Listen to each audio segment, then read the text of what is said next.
Dmitry. Okay, guys, spoke to you both in the dressing room. We both know I expect. Keep it clean, break straight away when told. Both watch your heads in close. Good luck to you both. Touch gloves. Good luck, lads.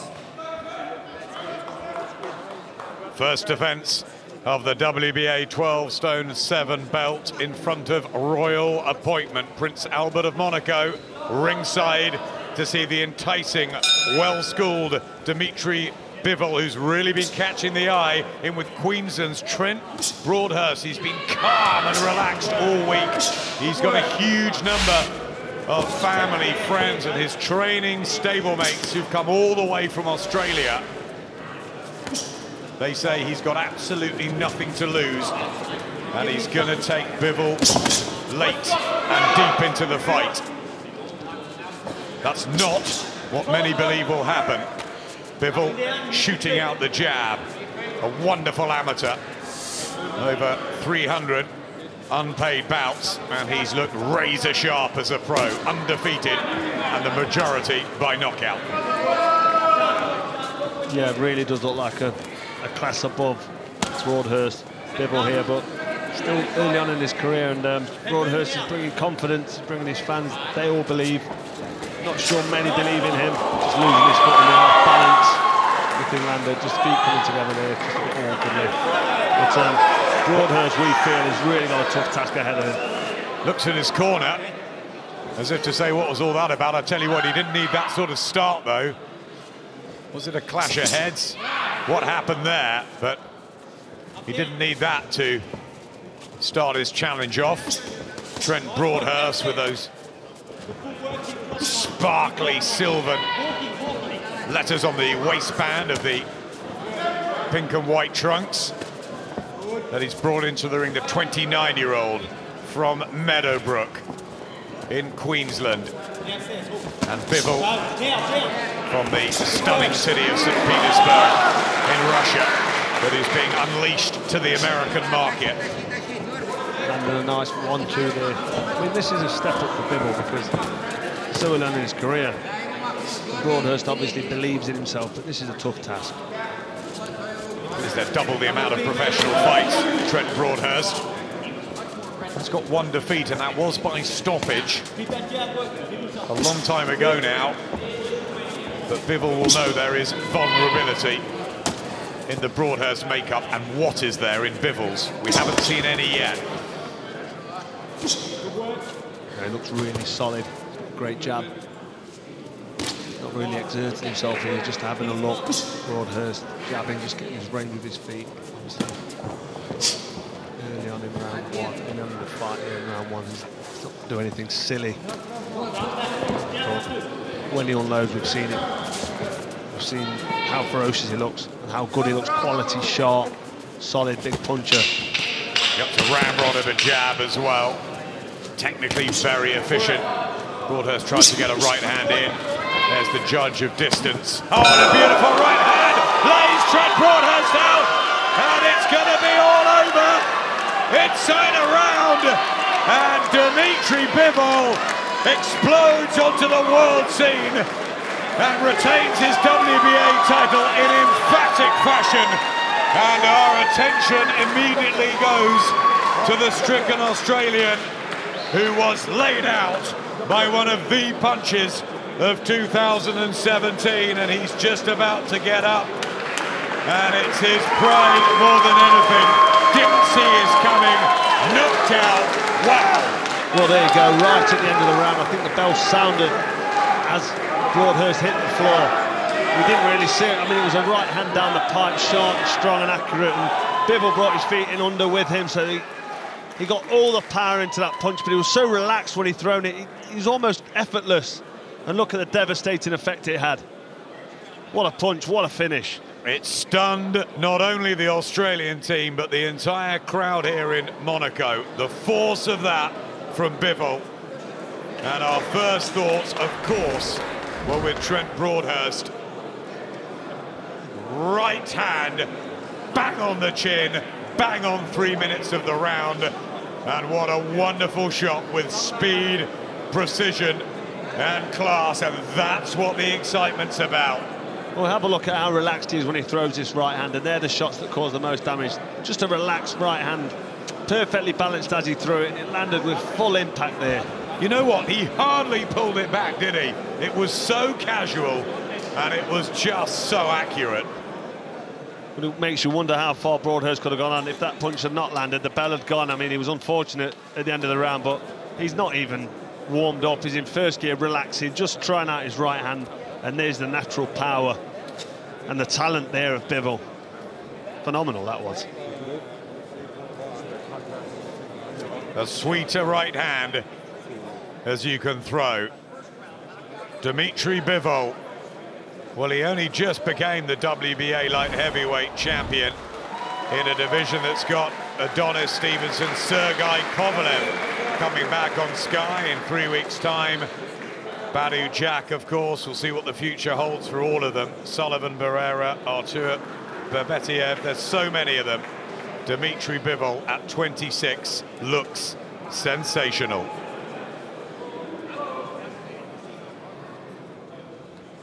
Mesdames et messieurs, ladies and gentlemen, the official end of this contest comes at the 3-minute mark of the very first round, as referee calls it off immediately following the knockdown.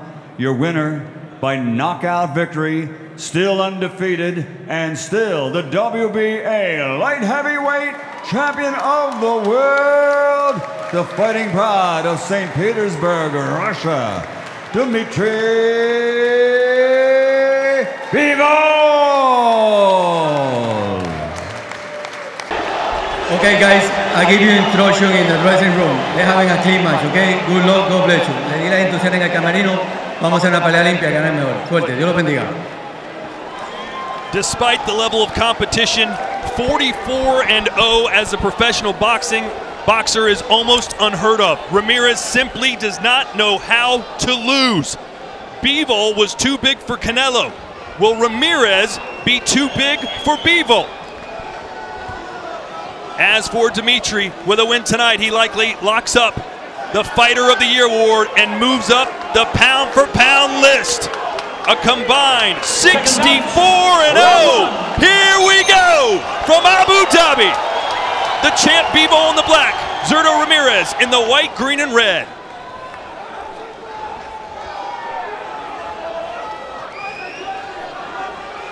Ramirez obviously much bigger than Bivol. But he is slower, Barry. No, yeah, he's a lot slower, but it's all about the timing here with Bivol.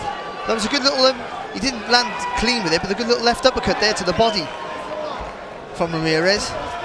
The fact that he can get close so early, that's a good sign for him. Who needs to start faster, Chris?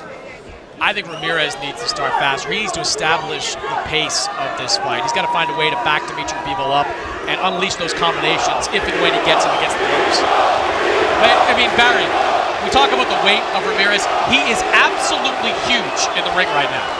How he made 12 stone, it seems impossible. He's an absolute giant. And we will see that tonight when a southpaw fights an orthodox fighter. That front foot will get tangled up. You know, for all the talk about Dmitry Bivol needing to move in the ring, and he does, and that's part of the game plan, he's not going to cede the center of the ring. When he fought Joe Smith a few years ago, Joe Smith backed him up pretty early on, but by the second round, Dmitry Bivol was in the middle of the ring, dictating the pace of the fight just like that. Nice straight right hand from Bivol. And that's a good shot. You've seen that in the past, haven't you? That's a solid right hand that he throws. It's a single shot, it's effective.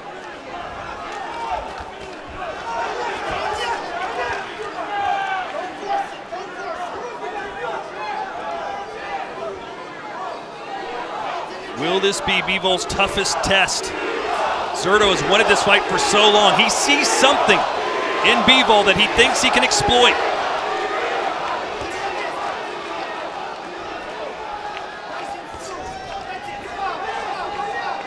It's an occasional little opener, but I still think that Ramirez gonna throw more like that in combinations. Barry, I heard you talking in an interview earlier this week that with Bivol's high guard, that gives Ramirez more body access to land those big body blows. Yeah, and he throws a long left hand, didn't he? That wasn't effective there, he fell over the front foot, but he throws a long left hand from range and hits the body, and that's a good shot for him. Nice right, stiff jab.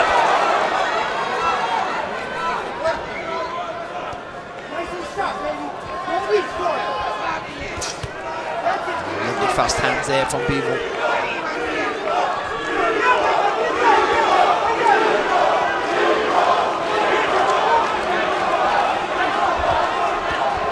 Both waiting for the other one to make a mistake, aren't they?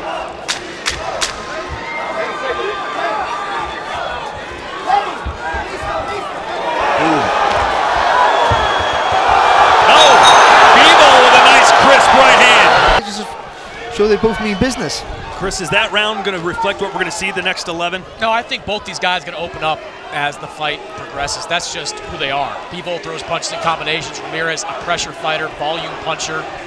I think this fight's going to get a lot more active. Bivol's so good defensively. And he'll wait, Bivol. I feel he'll make Ramirez the one to commit.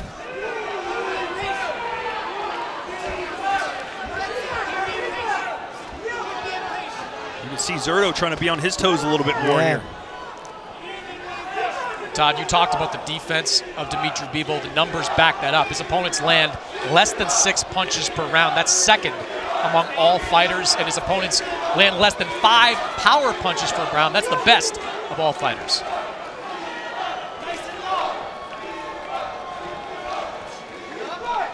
It's interesting, though, he doesn't really fight in a defensive style like Floyd Mayweather, who's always using that shoulder roll. I mean, Bivol's on the front foot here. But he's on the balls of his feet, so he's sliding out of distance quite comfortable, and the hands are always high. He's got great footwork, and he catches punches really well. There's a 3 straight punch combination there for Ramirez, and he'll land. If he brings the feet with the punches, he'll land. Forget about the hook for now. Just try and push Bivol back with that.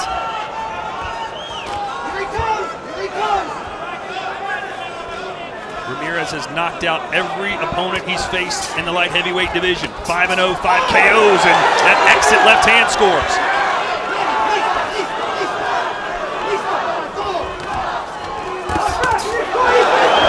Good body shot there as well.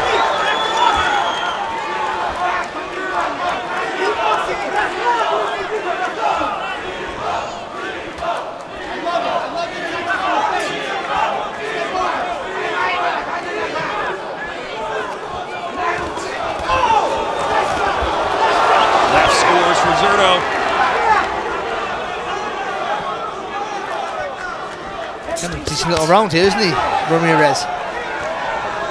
Well, Bivol's team seemed to think that Ramirez will fade in the late rounds. He's just too big and can't keep up with the same cardio level that Bivol has. Oh, I think that's a reasonable expectation. I am a little bit surprised to see Bivol advancing as much as he is this early in the fight. Only because I guess we all thought that Ramirez was going to be the one really trying to push forward, because we thought he had to start fast, but I think it's been a good round so far for the Mexican.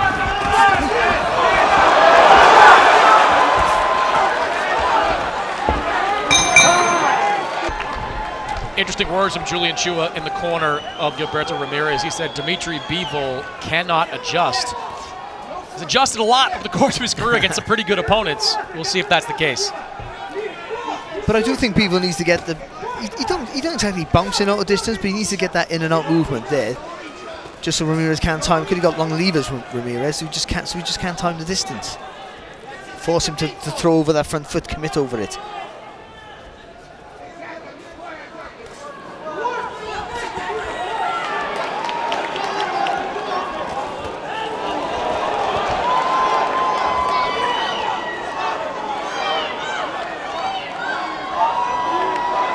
Zurdo's nickname comes from Zurdo de Oro, which translates in Spanish to the Golden Southpaw.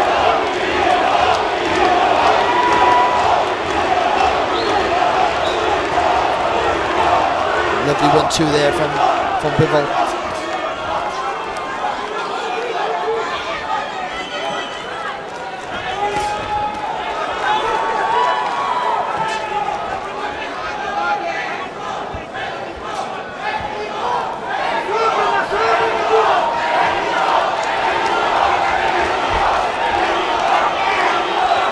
Boisterous crowd here in Abu Dhabi. They have come to life for our main event.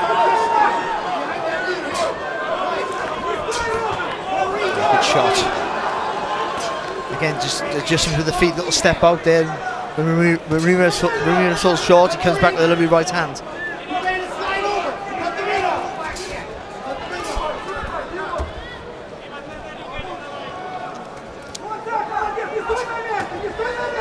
Now this is kind of where Ramirez wants to be, close to the ropes. He's got to back Bivol up a little bit more to get him there.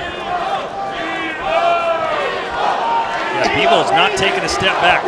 But it's a three-punch combination for Ramirez. It's a right, left, right, and then you take the right foot on the outside, and when you get him on the ropes, you go around the side. Straight left. Seemed to split the guard there at Bivol.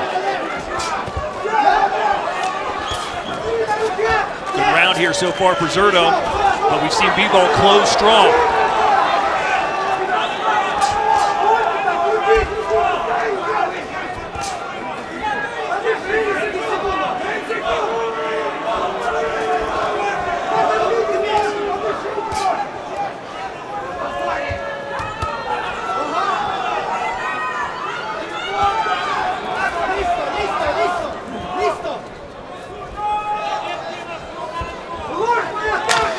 To be fair, he's trying to put pressure on people, trying to force Ramirez to throw, and Ramirez is not taking the bait. Good body shot from Ramirez right there at the end. Interestingly enough, this is only the second unbeaten opponent Bivol has ever faced. Felix Valera in 2016 was the other.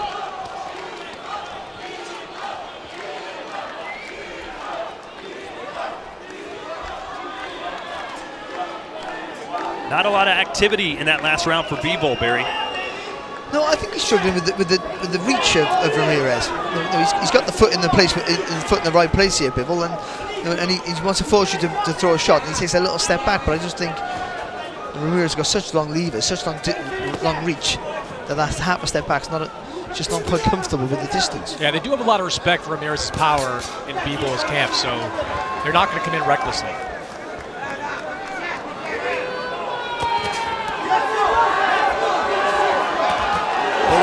Good strike, and that may have rattled Zurdo a little bit. He's backed against the ropes. And a nice combination to come back for Ramirez. It's a good response, Barry, but that's a lot of what we see with Bivol, catching those punches. Landed right in the arms, he's kept him up.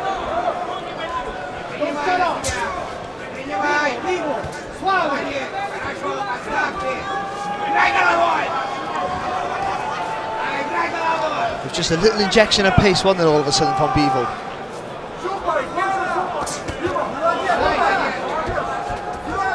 Again, when Ramirez comes over that front foot, he looks at the floor, you can't see what's coming back. Very different version of Ramirez we're seeing in this fight from the previous 5 fights, which is what happens when the caliber of competition jumps up the way it has. Well, he knows he's going to pay for every mistake he makes, and that's good research for him in his camp, of course. But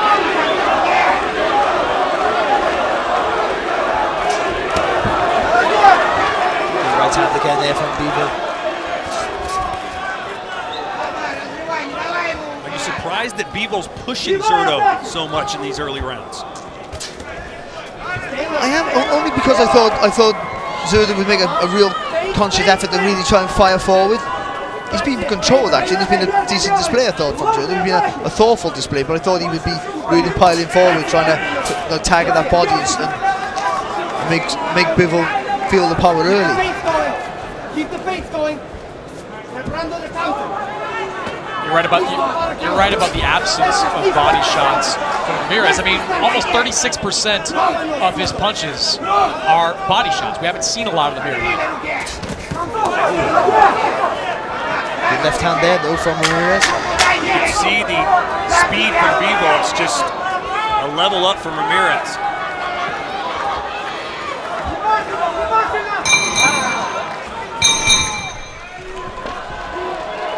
Round 5, we're scheduled for 12. Chris Mannix is scoring this ringside. Chris, how do you have it? I've got a dead even through 4, 2 rounds apiece, Dmitry Bivol and Zurdo Ramirez. It's been a more cagey fight than I expected. Neither one of these guys really wants to open up. I thought that last round, Bivol landed a few good combinations that picked up the round for him, but Zurdo very much in this fight as we get that third of the way through.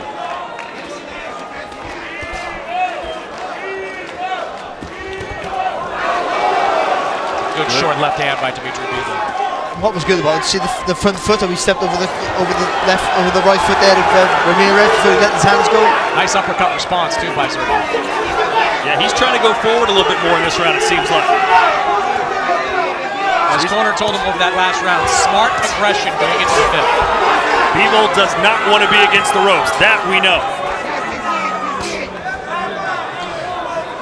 It's funny because one round you sort of clearly lose and you revert back to Mexican style straight away. You know, that's how I'm going to push you for. I'm going to push you back now.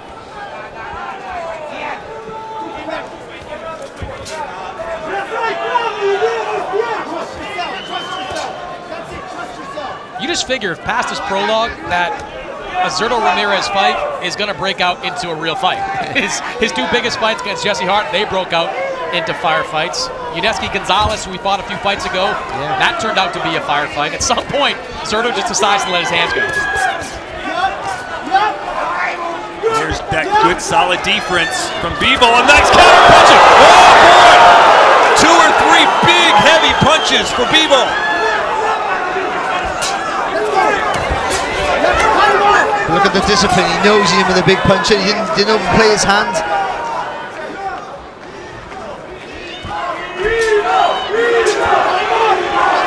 Once he thought Ramirez could fire back, he just went back into defensive mode, hands high. We saw against Canelo, though, Bivol at the beginning of the fight would land a 2 or 3 punch combination, and the longer the fight went, the more the combinations get. We were getting 4 and 5 and 6 punch combinations. He sort of tests the waters, doesn't he? Yep. See how you react to what I'm going to do. He's in the shallow end right now. Yeah. Still not a lot of body work from Ramirez in this fight. That's arguably his best weapon, and he's not using it. And now Bivol on the front foot. He's measuring Zurdo. Good round for Bivol.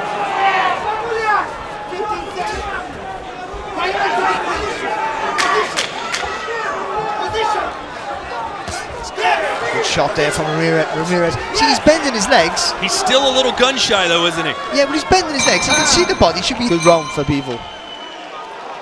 If you're wondering when Bivol last got a knockout, it's been a while. He beat Sullivan Barrera in March 2018. So entering this fight, he boxed 96 rounds without a KO.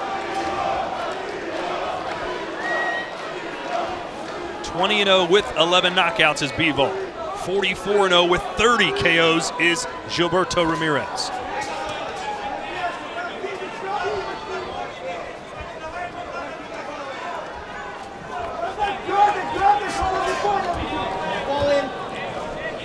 Barry, what strategy switch perhaps should Ramirez change here after that last round? Bivol really took over. Well, he bends his legs, so he must see that gap underneath the elbows. I think you don't want to throw that left hand because he's afraid that he's going to be exposed for that right hand of Bivol. But if he bends the legs, he can turn from the waist. He's a harder target to hit.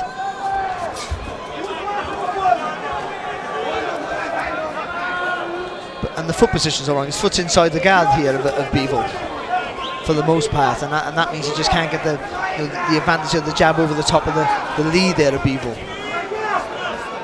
Conventional wisdom says that if Bivol wins this fight, he'll take the rematch with Canelo and make a boatload of money, but this week Bivol said that's not important to me. Money is good, but legacy is better. He wants to unify against Artur Beterbiev, who's an absolute beast. What a fight that would be. All of his wins have come by knockout. Bivol has one of the belts in this division. Beterbiev has the other 3. Right hand from Bivol scores. He's found his range now, hasn't he? And Ramirez needs to do something here. Canelo's strategy was just to pound the arms. Zurdo being much more selective. Again, I got to go back to that straight shots, three of them, pushing back, keep them nice and long. Don't come over the front foot. I don't mean to be repetitive, but we've seen Zurdo Ramirez have success in fights by going to the body. He's not going to the body in this fight. Everything is a headshot to Dmitry Bivol. But if he can back, you got to back him up, haven't you? I think that's the thing. If he can back him into the ropes, then he can do what he does so well: take that foot on the outside and spin around the target.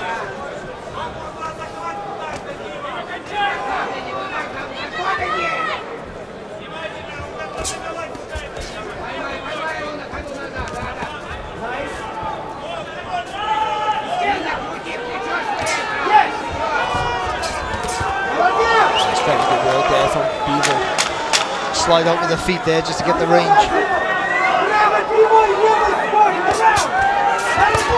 There was a body shot on the inside from Zurdo.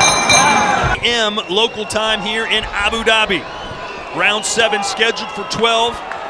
This is for the WBA World Light Heavyweight title. Let's look at Chris Mannix's scorecard through 6 rounds. I've got a 4 rounds to 2 in favor of Dmitry Bivol. I thought he was excellent in the last couple of rounds. The more accurate puncher. His defense has gotten sharper as this fight goes on. And as I said, this style of fight is perfect for Dmitry Bivol. If he's not getting backed up against the ropes by Gilberto Ramirez, if he's doing the backing up, he's going to win these rounds. See how he steps back? He uses the back foot and just slides the front foot, so he doesn't go too far with the first step, Bivol. So you can counter, and if you come forward again, he takes a bigger step with the back foot, and he's out the range.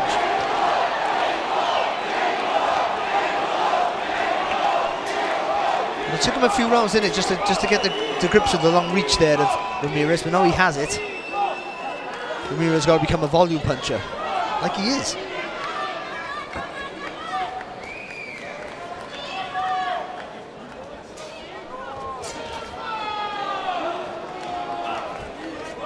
You really haven't seen Zurdo, maybe on 1 or 2 occasions, just sit down and throw a big 2 or 3 punch combination. Bivol's done it several times. But as you said, sit down, he sat down and he didn't see the gap underneath the elbows for that long left hand, which is a shot that's worked for him. A shot, I think that was a shot that dropped Pereira, wasn't it?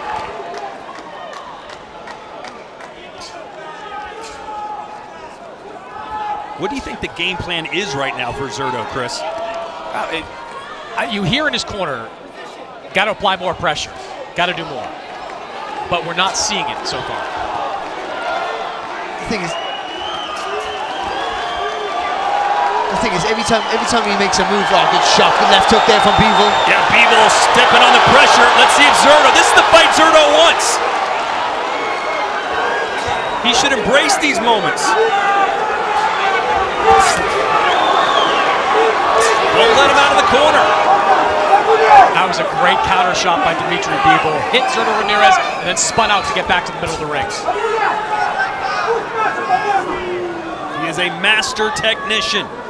Great footwork too, Barry. Yeah, he's got a great stance and he's got quick reflexes too. He's able to bounce out to either avoid the shot completely or minimize it by only making glancing. He's always in the center of his stance, so his balance is always good. He can throw it from anywhere, he can move back further if he needs to.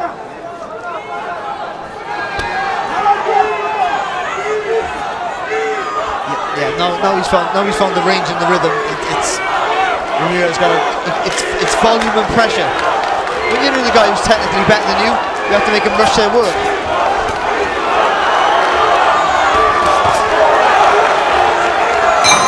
In and out goes Bivol. These rounds are slipping away from Gilberto Ramirez. We're in the 8th round, scheduled for 12.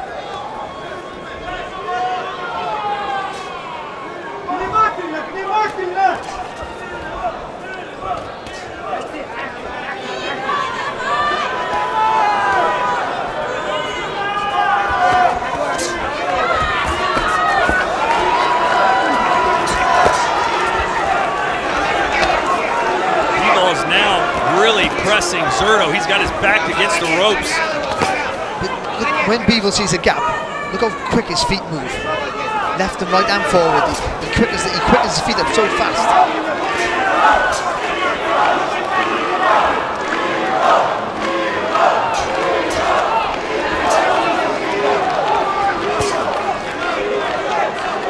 He went to the body, Chris. I've been waiting for it. And again. But they're single shots. Again, I keep saying the same. Even the guy technically better, it's volume that you need. Zurdo just not fast enough to keep up with Bivol. There's a good one.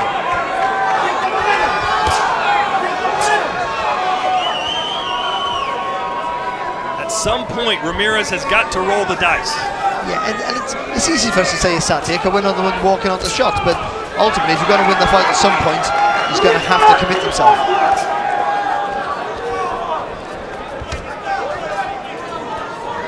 He's trying something new there. That was a little move on the target. And you know, when you're 44-0, you've never really been in this position before, Barry. You know, you don't really perhaps know exactly what to do because you never had to do it. No, of course, but these are the fights you want. This is what defines you, defines your career. And you rarely see Gilberto Ramirez backed up like this.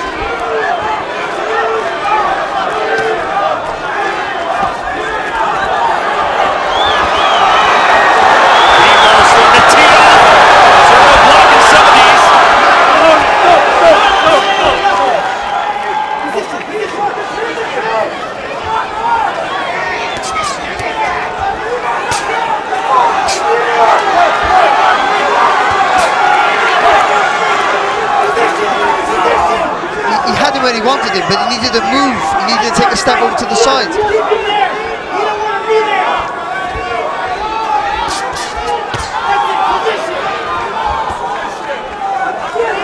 He's better.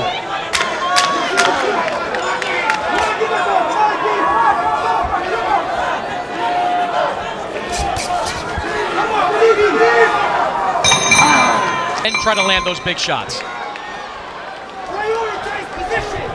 Where's the Mexican style? Where is Ramirez trying to push Bivol back, letting his hands go, being the bully? He's the bigger man, but what you wouldn't know it by what Bivol is doing right now. He's the one on the front foot. He's throwing and landing more punches. Well, everyone says about dictating the pace, and that's important. But when you dictate the distance, that's when you own the fight, and that's what Bivol does.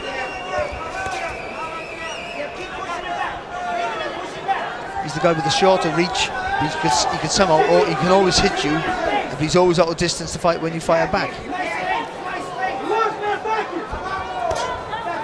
Chris, are you getting the sense from Zurdo or his corner that they realize they're down several rounds at this point? I think they have to realize that they're down in the fight. I think their concern right now is more the pace of the fight and how the fight is being fought. They see what's happening out there with Bivol moving forward and Ramirez not throwing the kind of combination punches that we're used to seeing him throw.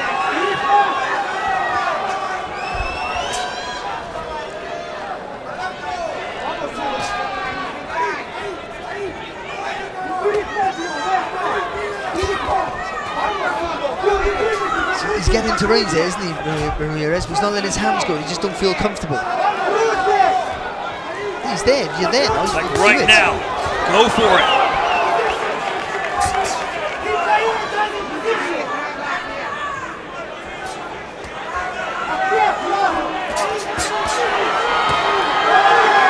Even now, he's not really sitting down on these punches. He's stepping back here. What he needs to do is throw the shot. And then do that, what he did there, take the step to the side.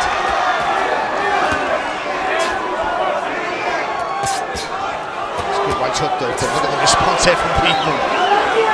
Bivol so confident, inside, outside, against the ropes, doesn't seem to faze him.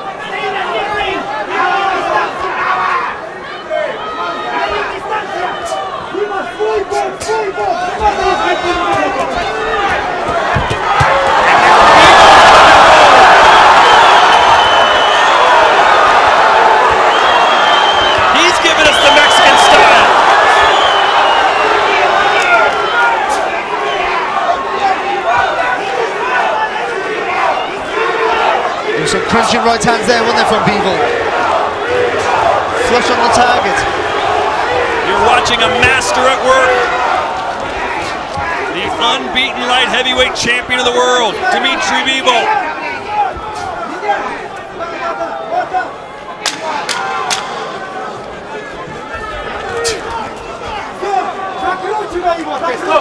Great chin from Ramirez though, he took some of those flush. about Zurdo Ramirez in that round was he took all those punches pretty well. He's got to start doing the punching. At this point, he needs at least a knockdown, if not a knockout, as we look at Chris Mannix's scorecard. Yeah, 88-83 in favor of Dmitry Bivol. Ramirez has had his moments in the last couple of rounds, but they have been far outweighed by the positive moments of Dmitry Bivol, who is in complete control of this fight. His defense has been excellent. His combination punching has been clean. He's been really, really good throughout the course of this fight, Barry. You know, he says he wants Artur Beterbiev next. How do you think he fares after watching what he's doing here tonight? I think it's a terrific fight. I don't think it will be next. Artur Beterbiev is lined up to face Anthony Yarde in the first quarter. We'll see another stinging combination from Dmitry Bivol. So a unification fight with Beterbiev is going to have to wait till at least the second half of the year. I wonder what Canelo Alvarez is thinking right now, watching his fellow Mexican at this point being relatively handled with ease by Bivol.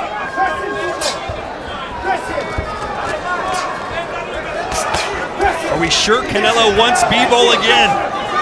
Oh, I don't think there's any doubt Canelo Alvarez wants Bivol. He's done some good shots here, Ramirez, to be fair. And a lovely right hook just a second ago. Ramirez needs something dramatic. And it's hard to do when you're facing the best defensive fighter on the planet. What Bivol does as well, he sort of rocks back a little bit onto the back foot. So when you advance forward, you think you're in range, and he'll just lean back a little bit. But he's still in the centre of his stance. Sort of illusion, I think. And then you don't feel comfortable that you're going to hit. Good shot.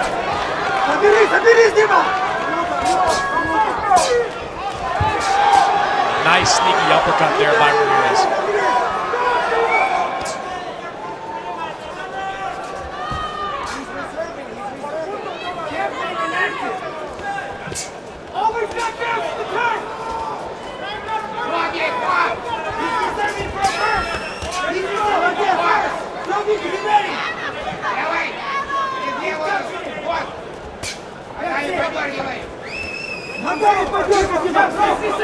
Pretty good round here by Ramirez. Probably his best round since the early rounds of the fight. Yeah, Bivol's been really quiet, hasn't he?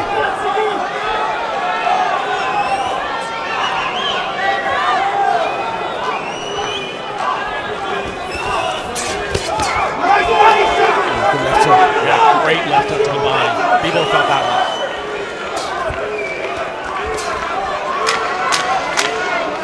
Quiet round for Bivol.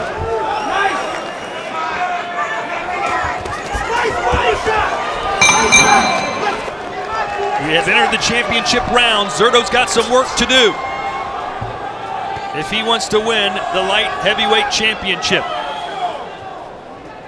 He had a better round 10. But if we go off Chris Mannix's scorecard, winning rounds is not enough at this stage. But it might give him the confidence now to push forward a little bit more. He had success when he let his hands go. There's a body shot from Zurdo. Yeah, he's really ratcheted up the body attack the last couple of rounds.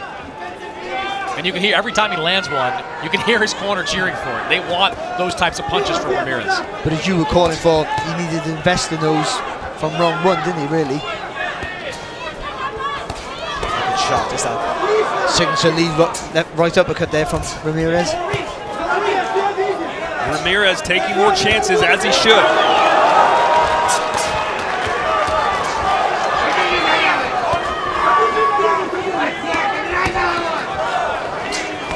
Good counter right from Bivol. What a beautiful move that one. Little turn of the shoulder there from Bivol.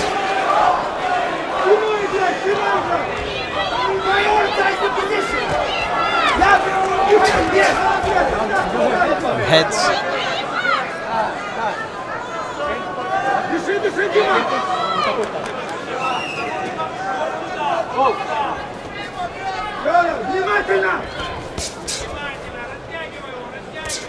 Minute 30 to go here in round 11.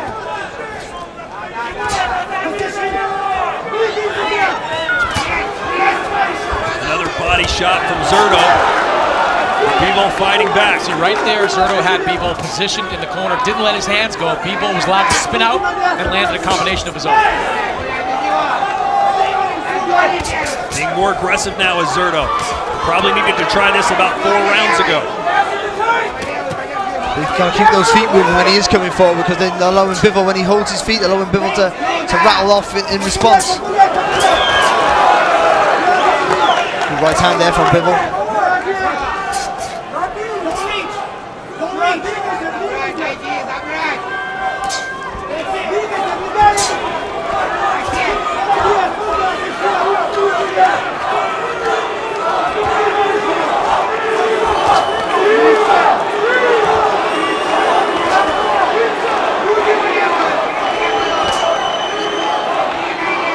It might not be all or nothing, but he's making an effort to close the gap, isn't he, Ramirez?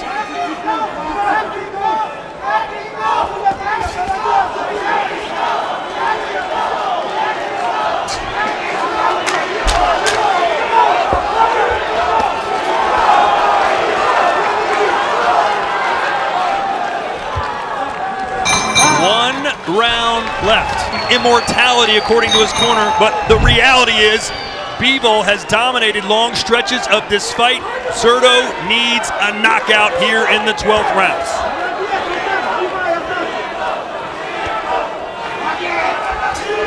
Let everything go, they told him.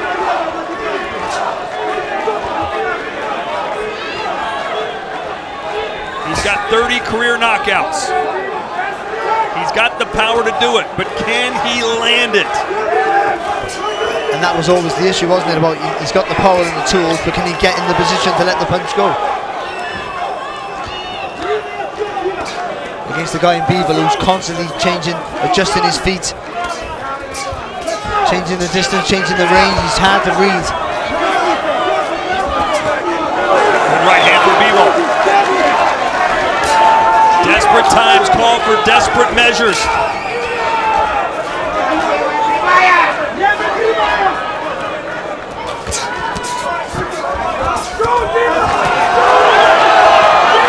That was another opportunity for Ramirez to pin Bivol into that corner. Instead, he was on the receiving end of a tough combination. What's happening? When he's fighting forward, he's getting clipped with good left hooks, good right hands, and now he's aware of that. He's almost anticipating it before it happens. 90 seconds left.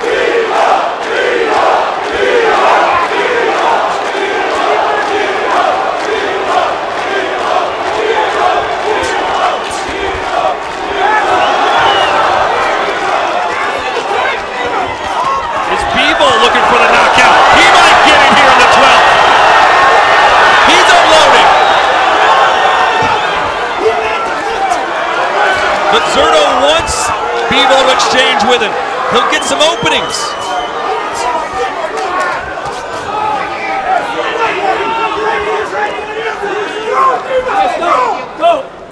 That was just a great pocket of work there from Bivol. Really was from Bivol, just so good. So accurate with his work. Right here, this is where Ramirez has to dig. Gotta keep pushing Bivol back.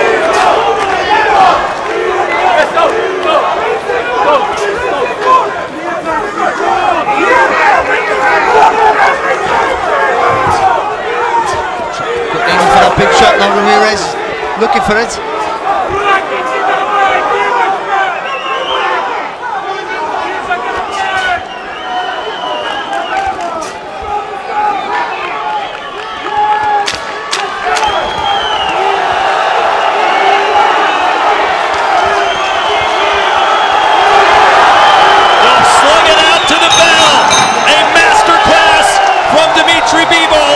Ladies and gentlemen, after 12 rounds of action here in Abu Dhabi, we go to the judges' scorecards. Jean-Robert Lane, 118-110. Stanley Christodoulou and Pavel Cardini both scored the bout 117-111. All three for your winner by unanimous decision. He's still undefeated and still the WBO light heavyweight champion of the world, Dmitry Bivol. Lyndon Arthur telling us yesterday. Listen, I know exactly how good Bivol is. I can't worry about him. I've got to worry about me. Stick to my game plan, not worry about my opponent, and get the job done. As for Dmitry Bivol, his mindset, he turned 33 on Monday and celebrated by having 2 training sessions. That's how dedicated he is to his craft. Bivol in the gold trunks, Arthur in the silver and black. Everything is on Bivol's serves. Distance, pace. And aggression came out really strong, already backing up Arthur. I mean, it's not even 20 seconds into the run, Arthur's already against the ropes.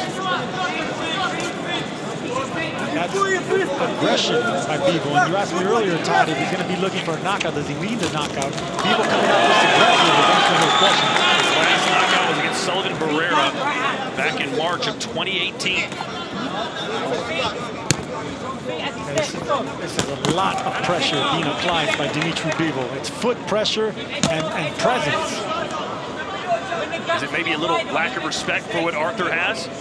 Well, I mean, there has to be the respect. I mean, Arthur, he's a formidable opponent. He has a good jab. But for Bivol to come out so aggressive, that's a sign of confidence and maybe a little disrespect. Hearing him this week, really wants to turn some heads, make a real statement. And then you got, of course, all eyes are on you. And you got the Prince, you got everyone here, you got the celebrities, Conor, everyone's here. All the faces are here, all the names. You definitely want to shine. Derek, there's some nerves for Lyndon Arthur. In your fights, when did those start to go away? The opening round, done, finished. You can sit back down on that stool. You felt some power. Kind of worked out in some respect what your opponent's going to try and do, which from Bivol, hard press that front foot. He's going to have to find a creative way to pin because his best attribute is his jab. Bivol's is better. He's got a little bit of power. Bivol's got more. Bivol's footwork is exceptional. So a lot of the boxes being checked by Dmitry Bivol. I gotta give Arthur a little bit of credit. He is trying to land a solid jab, trying to time Bivol's aggression right now. Just Bivol's upper body movement is really good, and his foot pressure is the most impressive thing. Look at how wide his stance is, and his front foot is already in the door, but he's not committing to any punches. So that's just pressure. That's just physical pressure that Bivol's applying. And this pressure from Bivol, the little feints, the jittery sort of movements that he makes, that's mentally exhausting. Like, Bivol's already in the position to punch really hard, like in his power position as far as his foundation, his footwork. But right now it's just, he's not committing with the upper body movement, and he's not committing more than just a jab. That hook there from Bivol. Arthur very jittery. Bivol has held opponents to single digits in total connects in 138 of the last 154 rounds. That's impressive. I mean, we saw total domination with Devin Haney when he fought Regis Progress, holding him down to record-breaking numbers, and it's just very hard to do, to just shut out opponents like this. I'm so impressed with the footwork, like I said, but he just keeps moving that right foot across, and that allows him to get in a position to throw the right hand. I don't think it's going to be long until we see that right hand come over the jab of Arthur. Pressure. It's the variation with the jab as well. You have no idea where it's coming from. The speed, you see, he gives the eyes to the body there, fires upstairs with the left hook.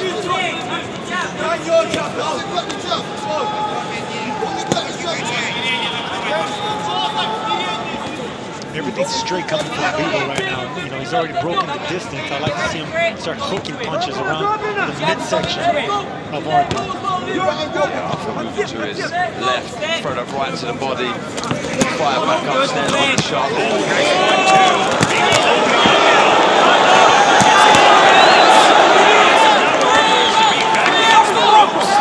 He's forced against the ropes.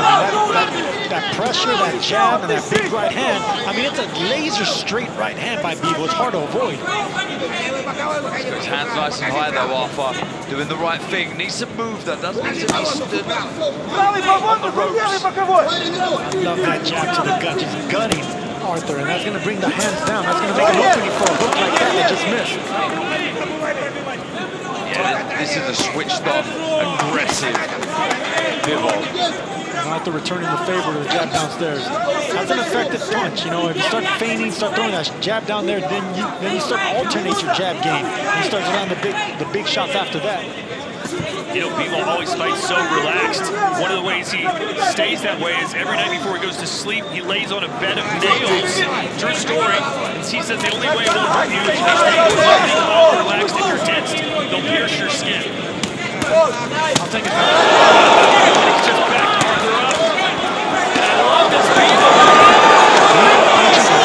Attention, that was coming around the guard. So the straight punches went out the window for right now. He's going with a left hook, the right hook, trying to come around the guard of Arthur. The variation, you see this, how he springs to life, Bivol.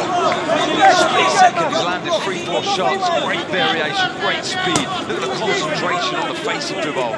Shotgun jab right there. Those are power shots. That's not a jab, that's a power jab.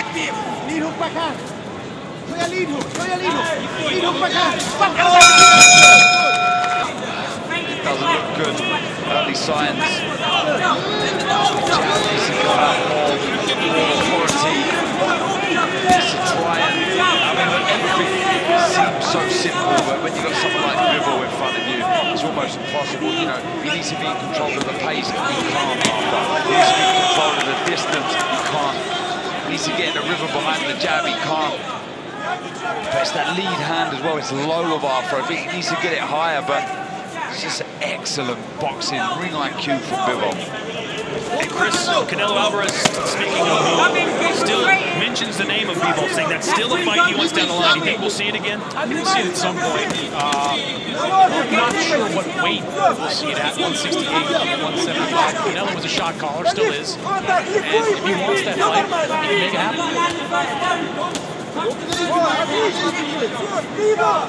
At least Lyndon's off the ropes right now, trying to keep in the center of the ring. You know, you got to give Arthur some credit. He is doing what he has to do to try to keep people up with that jab, but just the onslaught is too much. The accuracy of those punches is getting another issue. He's unloading here, catching with the right hand as well. The jab set out. Lyndon trying to smile his way out. Peppering him and digging into the right onto the body, the gut. That's going to open up the shots upstairs. Yeah, levels are raining in from all angles, straight up, downstairs. Nowhere for Arthur to hide. He's just getting beaten up by every punch in the book. Fantastic fight, Bivol. He really is seeing him in full flow. It's a joy to watch. It really is, because he throws up every shot, and then he always finishes with stabbing you to the torso area, just cutting you in half, forcing you to keep your arms defensive posture. This is the 11th defense of Bivol's WBA title, and so far, so good.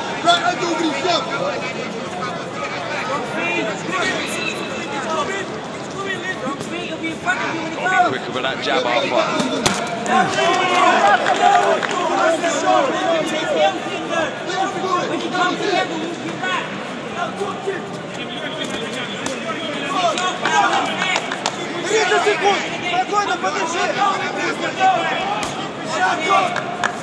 Still throwing the jab. Bivol's looking to counter something big. He's just biding his time, patient approach from Bivol. And the dangerous thing about Bivol is that he's looking to counter with a jab. It's just he puts up so much leverage behind that jab that it just feels like a power shot. The way he bends his knees now, he just flies it from the hip. I noticed that as well. When he's bending the knee, the lower he bends, the more leverage he's going to get shooting it up. There it is right there. Smother his work. He suffocates you with combinations. Here we go, round 4. This is the first time Lyndon Arthur has ever fought outside of the United Kingdom. That's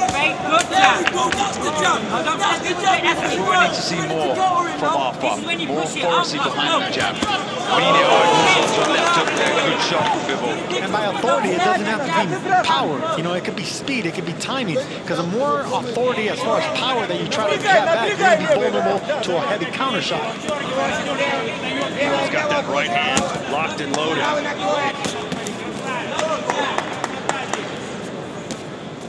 Like we said, you know, both these fighters, well, Arthur has a good jab, Bivol has a great jab. So in the battle of the jabs, Arthur's going to come up short. Not only the better jab, but more consistent jab. He gets moves it more. Just caught him with a little time. Number 7 for us, the variation with the shot, shoot from the hip, stiff to the body, to the chin, change into a left hook. Arthur does have 16 knockouts in his 23 wins, but Darren, does he have that one punch knockout power? Bivol? No, Arthur. He doesn't have the one punch knockout power. In his last fight, it was a body shot, so he has the good variation. He has the know-how where to place the shots, but it's almost as if he's trying to pull right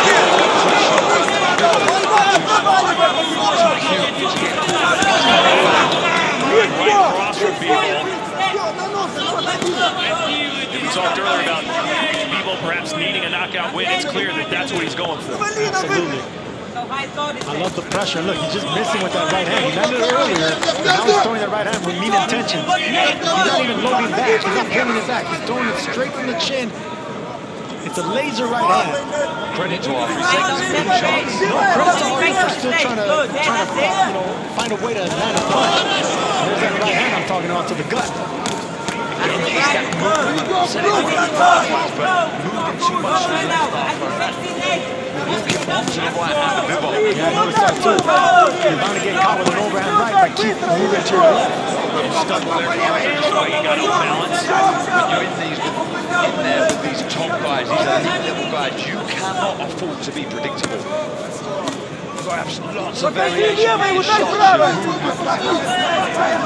If you keep moving to that direction, you will get caught eventually.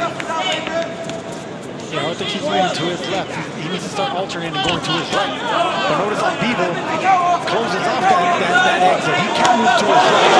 He's keep going to the left. And by forcing him to keep moving to the left, he's going to be vulnerable and aiming him straight to that right hand. Arthur just cannot figure Bivol out. Accustomed to each other's speed, power, timing, etc. Round 5, scheduled for 12. Dmitry Bivol's WBA light heavyweight title is on the line. It's going to be an important round for Lyndon Arthur to take control and start swinging things in his direction. Because right now the momentum's on Bivol. Because there was signs at the end of that 4th round, he really started to turn the screw, put the foot on the gas, Bivol. And notice how neither of these boxers are throwing more than one jab, because they know each of them are looking to counter each other's jab with the right hand. Very smart chess by both fighters. I think Arthur's got to try and get his right hand into play. I think a jab upstairs, jab downstairs, then throw the right hand. He needs to try something here, Sergio. Or even if it's a straight right and then throw a jab, a 2-1 instead of coming in with a 1-2.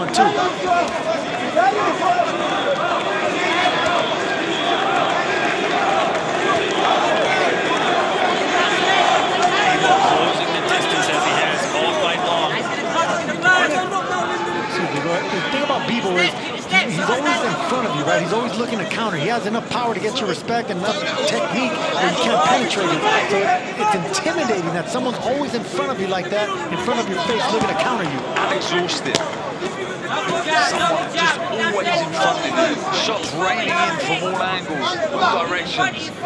Just cannot switch off for a second. And down the stretch, that is really draining, like I say. Draining is rather mentally draining, and soon it'll be physically draining because you keep getting worn down by punches. Even if they're not landing cleanly, they're just getting in and coming Arthur to build from there. Nice double jab right to the body. Bit of a slip there from Bivol. That jab.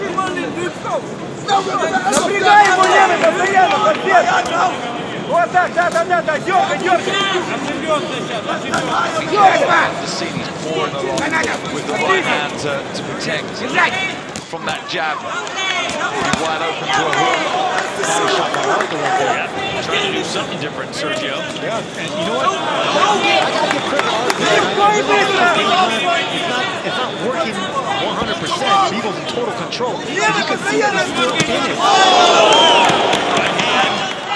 I'm not going to challenge you on that, Sergio. He's going to let it fly. No, listen, that's not in it like he's winning rounds. He's still trying to find a win. You see what I'm saying, right? Darren, don't stick up for Sergio. Chris, you just heard Sergio say he's getting wins going for You see that he's still trying to find a way to win. I think he's fighting not to lose. Well, two former champions disagree with you guys. Round 6. All right, how much has Lyndon Arthur got left here? As Bivol seemingly has won every round. Is that the way you see it, Chris? Yeah, I've got it 5 rounds to none right now in favor of Dmitry Bivol. Look, this is a very Bivol-esque performance. It is a fight that he is controlling with the jab. He's throwing good combinations. He's landing power shots, even if they're not enough to put Lyndon Arthur down. Look, I agree with you guys that Arthur's got a game plan, but to me that game plan is more to not get knocked out than it is to win a fight. I don't think he would beat Dmitry Bivol with the way Lyndon Arthur is fighting. Well, how many people have been able to penetrate the guard of Bivol? That's the thing. I mean, he's kind of like a puzzle. It's hard to figure out. He has such great technique, such rhythm, footwork, jab. It's hard to get through it. Arthur's trying. He's trying to figure out this puzzle. It's just too hard of one. And I like the way he's throwing the shots at the start of this 6th round, Bivol. Smooth, relaxed, he's not loading up, no power, just putting the shots there with speed, accuracy. Yeah, you know what? That's a good observation, Darren, because you could see that, you know, he's not throwing that much power behind him. Maybe he's trying to bait the power and the confidence of Arthur. That way he can counter Arthur and maybe hurt him that way. Yeah, that jab of Bivol is a power shot. It is a shotgun jab. Jab, your turn. Take your head off that right hand. When he's right there. Right hand over the jab and Don't do what you do. Go to this leg, give it, Put your feet down. That southpaw versus orthodox, but there's a big front foot battle between these two, constantly stepping on each other's toes. Seems to me as if Bivol's trying to get to the left side, sorry, his right side of Arthur, so he can try and find the range with that right hand. Then he follows everything through afterwards. And again, you're just seeing the demonstration there of just putting the shots out there. Nice right hand though from Arthur. Both these fighters have, you know, they're looking for the same punch, which is a jab and a right hand. There was a ray of sunshine for Lyndon Arthur. But you notice none of them are trying to throw any other punch. No hooks, no uppercuts, no body shots. It's strictly power jabs and looking to zero in on that right hand. It's a fencing match between two good jabs, one good jab, one great jab, and looking for that right hand. Yeah, you wonder what's going to happen if Bivol hits him with a crisp, straight right hand down the pipe. He did that in round 2, I believe it was. And there's the first investment, a hook to the body of Arthur right there, and that's what I want to see more from Bivol, because Bivol does have heavy hands, but he's been headhunting this last 5-6 rounds. So start taking the body and bring down the guard of Arthur. Maybe the right hand will open up then. Yeah, and the jab to the body to bring the hands down. I think that will help him fighting the right hand. But good night, just like everybody. I put him to sleep. Mr. NyQuil is what he's calling himself. I think it was Dr. NyQuil, wasn't it? Was it Dr. NyQuil? They both put you to sleep. Round 7. I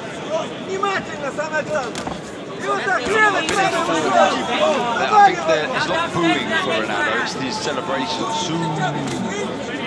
Yeah, that's what it may be. Really? You guys would know, would you? You don't follow soccer. Well, not the Saudi league. What league do you follow, Todd? MLS. Major League Soccer. Yeah, soccer fans on this panel. I do know Manchester United lost to West Ham today. What an upset that was. Here's Chris Mannix's scorecard. Yeah, I've got a complete shutout, 6 rounds to none in favor of people. You know, we're starting to do a couple of different things over these last couple of rounds, but it's pretty clear that Bivol is in control of the actual jab, the power shots. combination. It's all there for Bivol. I think the biggest question is, will he put together the kind of assault that can stop Lyndon Arthur? I think that's really important for Dmitry Bivol in a moment like this. Yeah, and on a stage like this, especially when the first 5 fights before you have ended by knockout.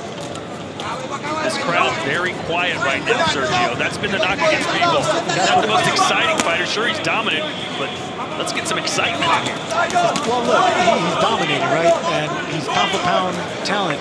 But yeah, whenever you have the every single fight on the undercard being like knockout, exciting knockout, it gets good to you. You want to see more of it. But now, Bivol loading up, trying to bulldoze Arthur against the ropes. And there you go. You want a physical, Maddox?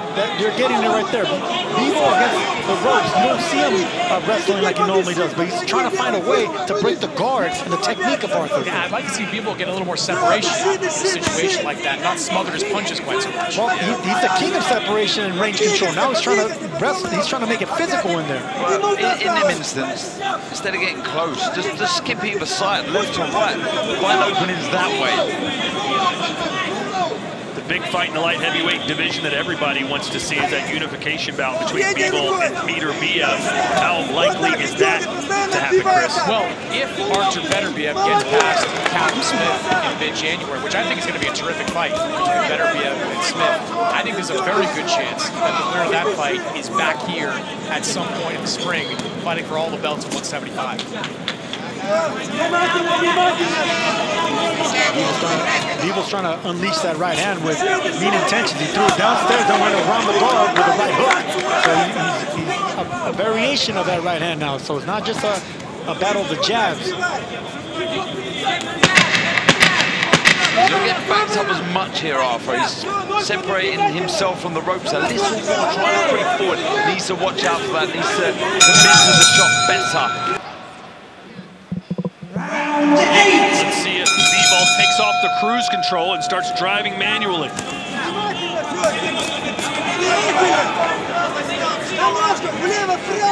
Put the foot on the gas pedal. That's what Darren would like to see. I think a lot of fans at home would like to see that. Let's raise the tempo. Go through the levels, go through the gears. We've seen good variation. Picking the shots well. That's not Bivol's temperament. He doesn't change variation. He has 2 gears, right? But those 2 gears are enough. He's that talented. It's the jab, and then he goes looking for that laser straight right hand. It's a winning formula. He is putting a little more pressure here on Lyndon. Body shot there from Bivol. Check the feet down as he's defensive. That's good.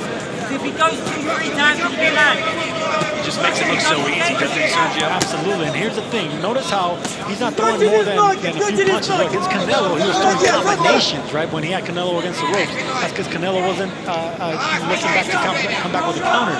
You can see Arthur's looking to counter Bivol, so you got to give Bivol credit not only for generalship, aggression, body shot, trying to find a way in, but also the IQ, the intelligence, knowing that, I'm dominating, but something still going to come back and hurt me. 4 straight wins for Lyndon Arthur since his only professional loss. That was to Anthony Yard in a rematch for a fight that Arthur won by decision. He was stopped by Yard in December of 2021. And the punch that done it was a body shot. It was a left hand to the body, and then it was an uppercut. Those are shots that Bivol, he headhunts. That's the one thing that... There you go. Look how heavy it was. Stop him with his guard.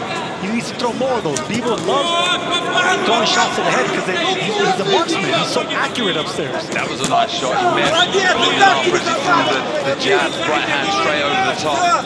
Can you imagine if Bivol starts doubling the body shots to the left side of the body right there? 2 shots to the body. He felt that. That one hurt him. The first one hurt him. The second one would have done more damage. And the shot afterwards is the left uppercut. From the left to the body, the left uppercut right through the guard of Arthur. Yeah, Arthur has, long arms. He keeps good range. He has good pop in his jab. Bivol hurt as he just played possum. He kind of backed up there after that body shot from Arthur. And the corner of Arthur imploring him to go forward now. Yeah, Sonny has been saying that right to the body hurt Bivol. Interesting body language here from the champ. You guys might be right there. There is a little change. in momentum and in the snap of the jab and aggression in Bivol. And just like that, Bivol on the front foot again. Needs to build from this though. Oh yeah, best punch of the round. Second body shot got Bivol a little angry. In this one, it's been all Bivol from the start.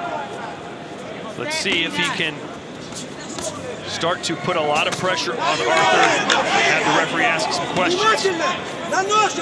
But to Arthur's credit, he really hasn't seemed that hurt, that dazed. He's had his moments where he's been in a bit of trouble, but... Oh, so you're actually giving Arthur credit now? For surviving, absolutely. Surviving. I mean, he's trying to find a way to yes, survive and also try to penetrate the guard of Bivol, but Bivol's that much of an expert. Overhand right. Trying to get those gloves to come down, goes downstairs. And that's going to be the key now for Bivol. Go downstairs, get out of character and start just digging down to the body. Too close. Bivol got too close there. Smothered his work. That's where you want to see the angles. Let's go check in with Chris Mannix, who's with Sonny Edwards. All right, Sonny, how do you think it's going for Lyndon? I think he's a few rounds behind. Bivol's been outscoring him a couple of the round. I think he had a better round the last time, and I think he hurt him with a body shot. Obviously, Bivol's a very good operator, but happy with how Lyndon's doing there, and he gets dangerous as the fight goes on. Thanks, Sonny. A few rounds behind. Do you agree with that, Sergio? Look, no, I just got the first part that he's doing pretty good. You got to give Arthur some credit. So that's 3 former champions telling you that Arthur, he's not in this fight. He's not winning rounds, but he's not being, what's the word? He's trying to find a way to win still. Arthur is. Yeah, but the dominant fighter out the two is Bivol. He's on the front foot, but you have to really set this place on fire. And just get a little close. See, right here is where Bivol should be unleashing with uppercuts and body shots. That's what Anthony Jarber had success when he stopped Lyndon Arthur. And now Bivol getting on the inside. He's got to bring his right foot across Bivol.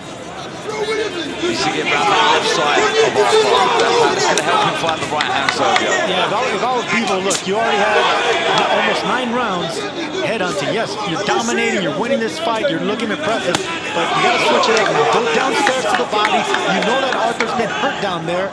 That's where he's been stopped before. That's when you got to go back. Hey, Arthur having a little success when he pushes forward on Bivol and then gets on the inside, clinches and throws some shots to the body, Darren. Yeah, look, he's got to try something new. Why not try to put some pressure on Bivol? I think when they get close here, Bivol likes to get close, tie Bivol up, spin him onto the ropes, then work away. Lovely! Good job right there by Arthur. Let's see if Arthur can push forward a little bit himself. You know, he's trying to not give up as much space. You can see here, we see some signs of that in that 9th round, but it's just the feints. Eventually, Bivol gets you where he wants you. The thing about Bivol is the foot feints, of course, but then he, with his lower body, with his foot positioning, he puts you in the place he wants you, not the place you want to be. Let's look at the total jabs from both of these fighters through 9 rounds. 76 landed by Bivol, 35 for Arthur, and that's basically what the stats said coming in, Chris, that Bivol throws and lands about twice as many jabs as Arthur. This is a very Dmitry Bivol fight. It is, in a lot of ways, a carbon copy of a lot of the fights we've seen Bivol in over the last 5-6 years. He's waiting a lot more now, Bivol.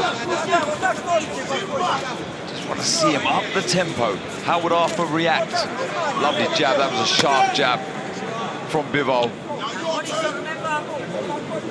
I still think he needs to get that right foot across. Good jab by Bivol. He caught Arthur getting a little bit aggressive coming forward, and that's the thing. That's what's keeping Arthur in check. If you're wondering why isn't Arthur coming forward trying to land a big right hand, it's that jab. Catches him midway. That shakes Arthur.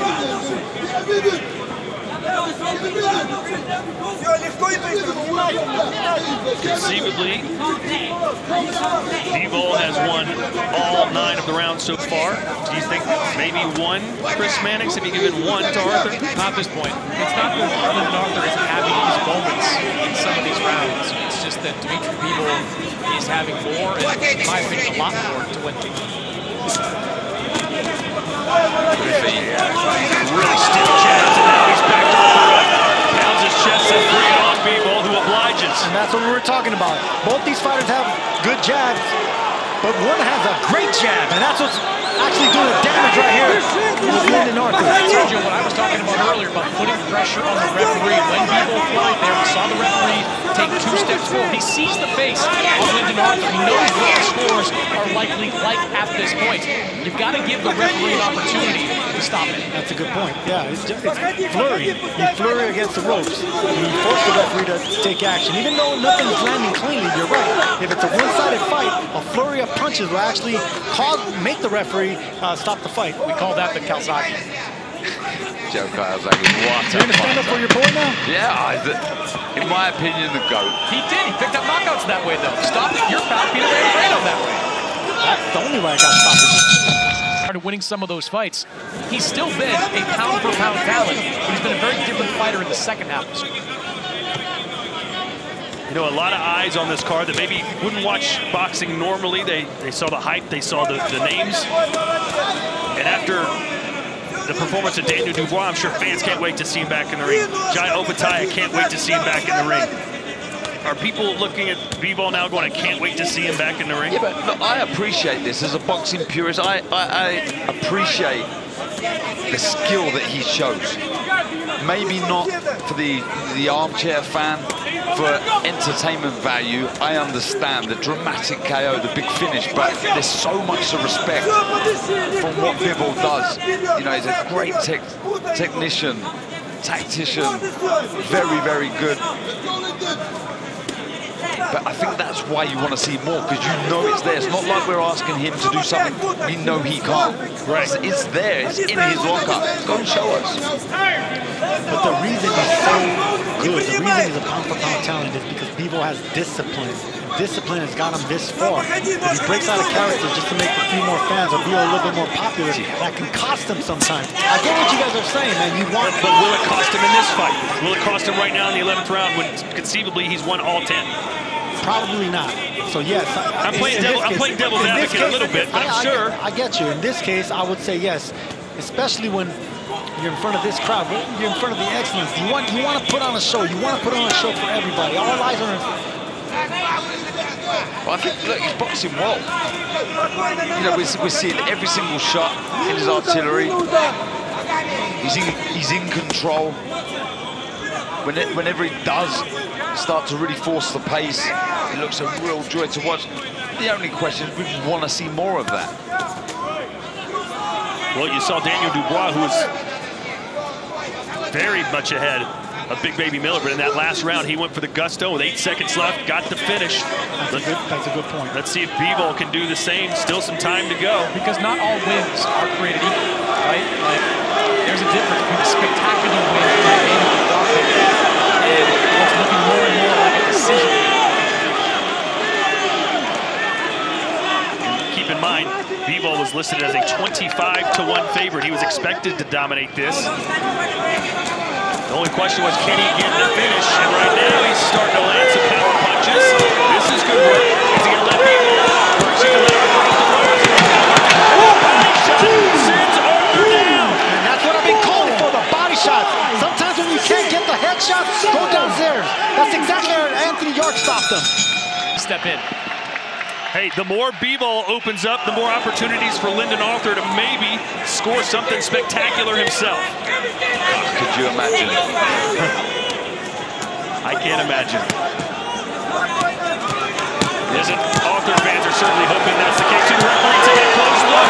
This is what you asked for, Chris Mannix. He's letting his hands go. Uppercut. Bivol needs to do an uppercut. Everything going around and going straight. Uppercut open right there. Left hand from Bivol. The referee's having a stern look. This is a great onslaught of shots. Head, body. Arthur's got to throw something back, and he does. Bivol needs to get on the angle now. You see the corner of Lyndon Arthur is on the ring apron with the towel in hand right now.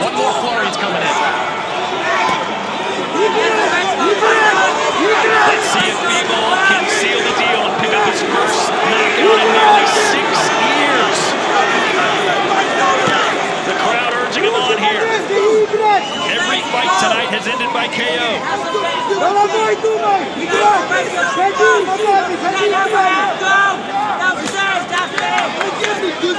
get the feeling that maybe Dmitry Bivol is trying to recharge a little bit to make one more run at the final 90 seconds. And I mean, the referee was literally starting to step in and stop it when Arthur finally landed a punch back.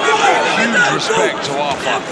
Still standing here with a minute and a half to go in this final round. And now he's on the front foot. Get your licks in, Arthur.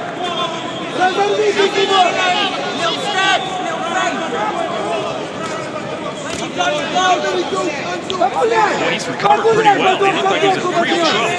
Yeah, and I'm intrigued to see, will we see, like you say, Chris, will we see one more big onslaught?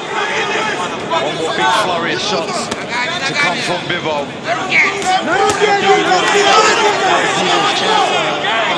His last hurrah, but that was his chance to get the stoppage. You gotta give credit to Lyndon Arthur. He's in the roll with the punches. He's not in this fight, he's not winning rounds, but tough and putting on a good effort.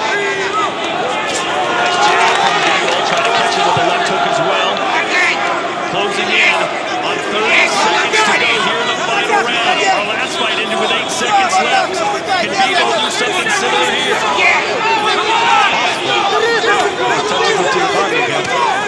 There it was. And here he goes. He recharged his batteries, as Chris said. 15 seconds to go. Can he survive?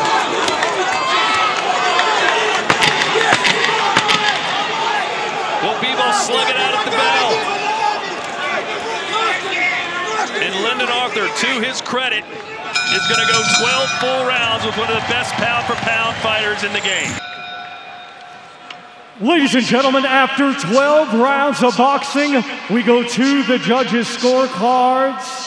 And all 3 judges, Steve Weisfeld, Jean Robert Lane, and Ignacio Robles, are in agreement. They all scored the same, 120 to 107. All in favor of your winner by unanimous decision. And now both WBA, Super, and IBO light heavyweight champion of the world, Dmitry Bivol. 6'2". Tiempo de televisión, okay? Physically the bigger man against Dmitry Bivol. We would expect to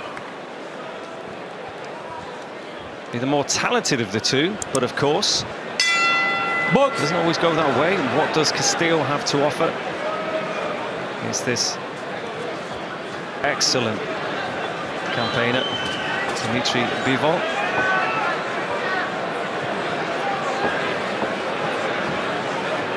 Scheduled 12 rounds, of course, the WBA Super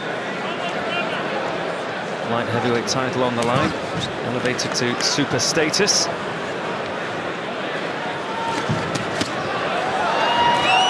Castillo, not without support in the Wintrust Arena in the windy city of Chicago. Of course, Bivol is one over lots of the American fans. Real talent.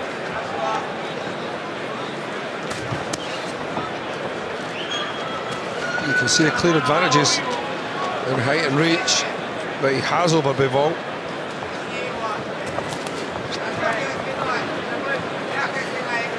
He's got a little bit of speed in those hands as well, Castillo. But you always get the feeling with Bivol, Dom, that he's sizing you up and getting ready to work out his way that he can take you out. Destructive puncher, lovely technical fighter, always seems to be on balance and in a position where he can throw one shot or another.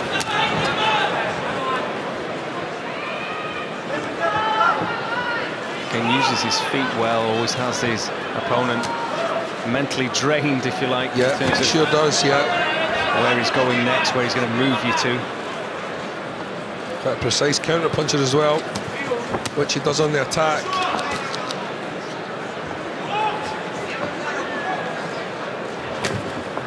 Beautiful jab from Bivol. Real power, put real snap through that, turned that shoulder right over.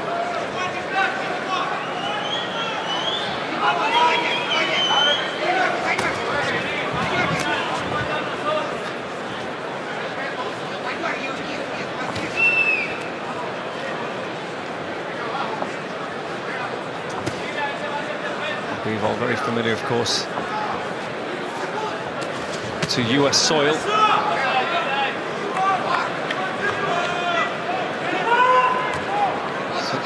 His previous 7 fights have been in the US. He's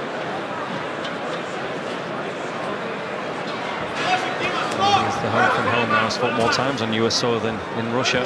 Yeah. He's got a real fan base. I think so many people, so many boxing fans around the world now are looking out for the guys that are breaking through from the former Soviet countries. So they've had a good look at each other in the first round. And box. No real power punches from Bivol, just finding range and seeing what Castillo had coming back, who hasn't really let his hands go either as yet.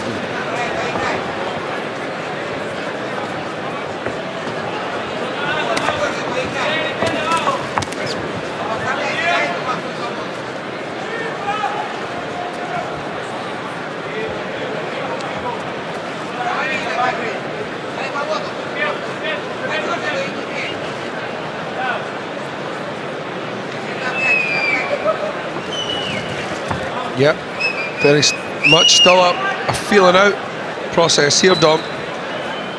Neither guy ready to overcommit at this point, leave themselves in a vulnerable position where they could be countered by a big shot.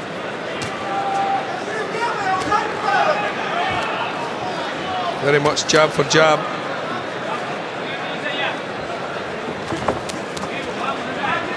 It's interesting really as well when you look at the division is in Bivol. You look at the disparity in height and weight and range in there. And obviously Castillo, the bigger man. But there's opportunities for him with, obviously, Vojdik and Beterbiev meeting in Philadelphia. WBC and IBF belts on the line. There's Canelo, Kovalev, WBO belt. All mouth-watering prospects really at light heavy. Yeah. But then he just makes it even more tantalising when he's saying, well, actually, I can easily do super middle. Yeah, if he can get down there. Well, it was following Conor's instructions of right hand and the left hook. When Castillo throws his right hand, he had some success with that. But he's back on a scouting mission again with his jab. A good right hand to the body, straight variety. It's a heavy jab.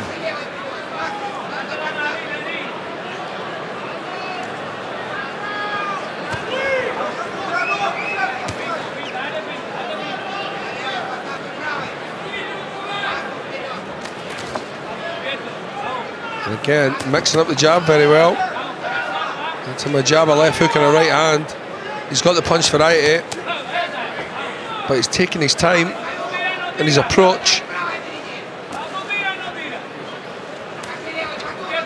He's not for rushing anything tonight here, Dom. Well, Castillo is noted to have a punch on him. 20 wins on his record. 15 of those have failed to hear the final bell. And maybe, you know, Bivol is giving him the respect that that record possibly deserves.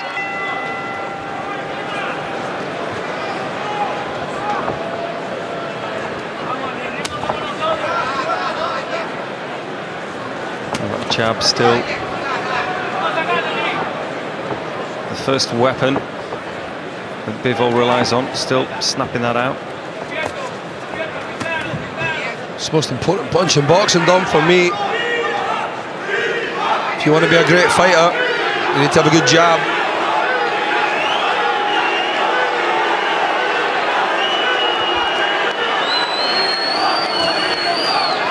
Well, who's going to blink first in this contest? Round 3. Bivol doing enough in the opening 2 rounds. Castillo has been happy to just weigh up his opponent. Yeah, still a scouting mission. Good jabs from Bivol, more accurate with the jab there.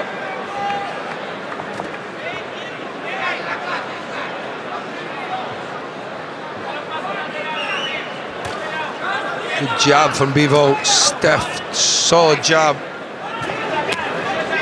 Head and body, got great variety with the jab as well. It's got Castillo guessing a little bit where the next jab's coming from. Castillo just lets the hands go there, just a show of aggression, trying to... Pretty quick hands as well, Dom.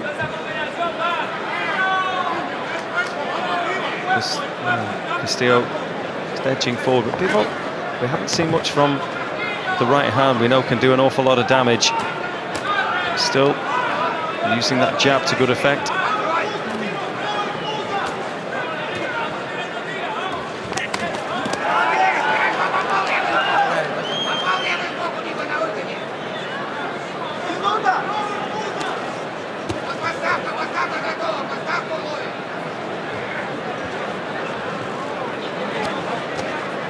Still a little bit of a game of chess, isn't it?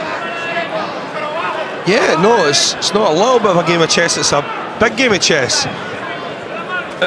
No, neither guys really overcommitted. Both have put in some fast combinations, but both still mainly boxing off the jab.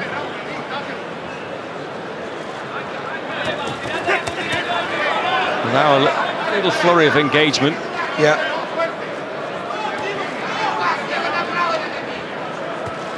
Nothing conclusive from that exchange. He's stabbing that jab into the body. Probably hoping it's going to slow Castillo down in the later rounds.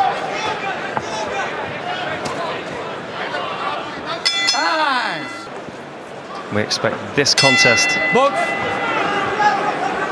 to be satellite at some point. It's been cagey the first 3 rounds. Alex, you have Bivol 3 rounds to the good.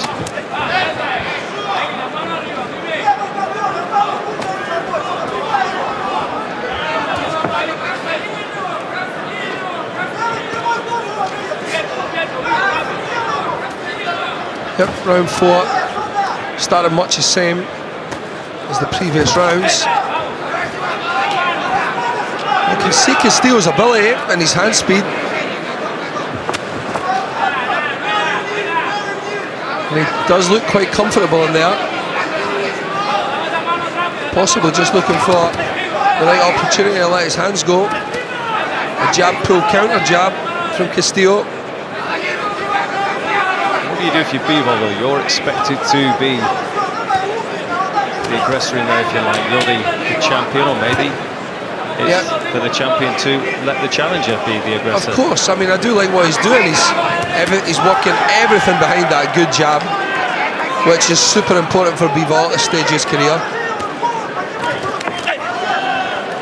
Just opens up a little bit there as Castillo. He's doing things technically well. He's mixing his combinations between head and body when he chooses to throw his shots. Maybe a double jab and a right cross to the double jab to the head and a right cross to the body. Then he came back up with the left hook. It's really good variety.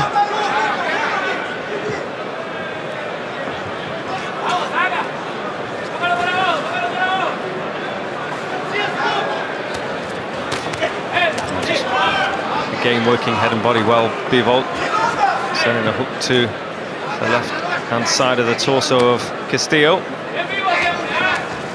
Trebles the jab. Yeah, drops that straight right hand in. Under Castillo's rib. Under his left elbow.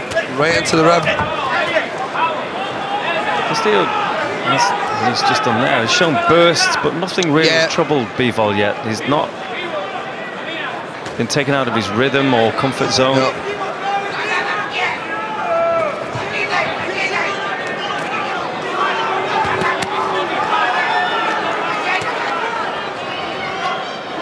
What he has done with opponents in the past is make them believe that, you know, that's it, that this kind of popping jab and then out of nowhere he can unleash the real power that we know he possesses. That false sense of security. Yeah. Bivol against Castillo, the WBA super light heavyweight title on the line. And it's been an engaging contest. It's been one where we're trying to see who makes the real first move, if you like. Both have had little flurries of letting the hands go. But Bivol has in the main just looked like he's got plenty of respect to the size and potential power of Castillo.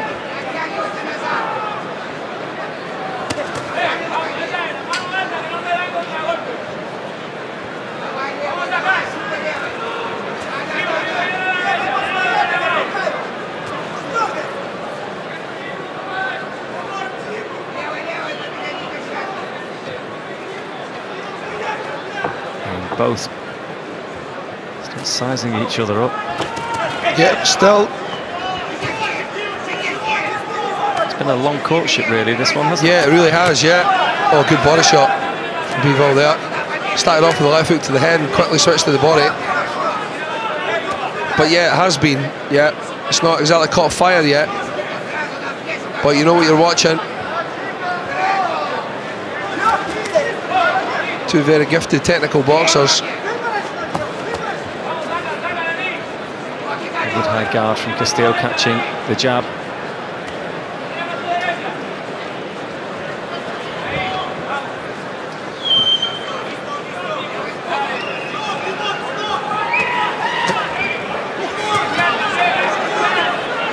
Castillo's catching everything on the gloves, Dom. There's nothing getting through the guard at all in the slightest, other than the jab. The odd scuffing left hook.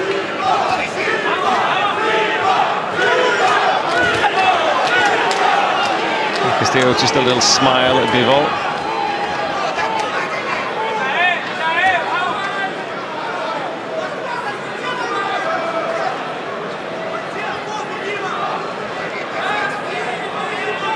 Yeah. We're in the same position as what we were in round one.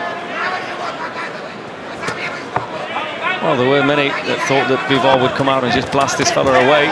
No, they certainly weren't. Good comeback from Castillo there. No, it's just lightened up a little bit now, as Bivol just starts to let those hands go, and Castillo is not afraid to do the same.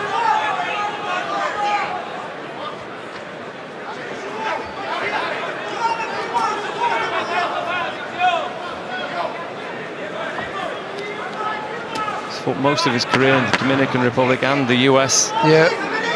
Castillo is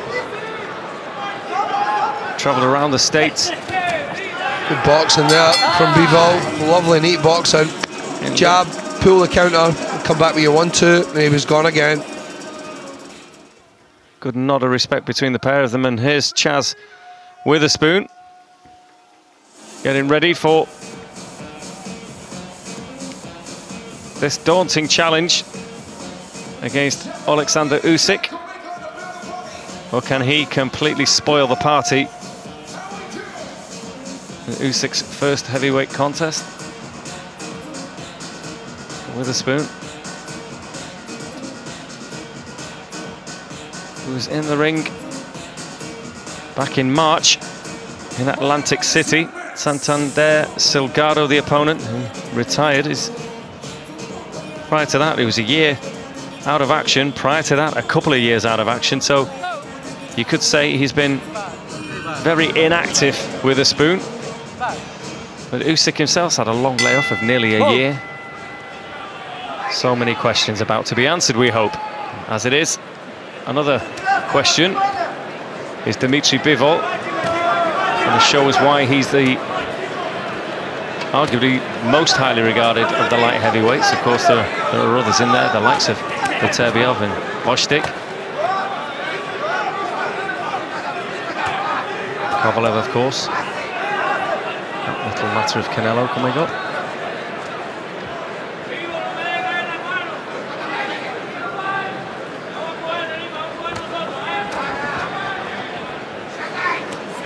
We've seen it a few times now. This evening and over the months, that you get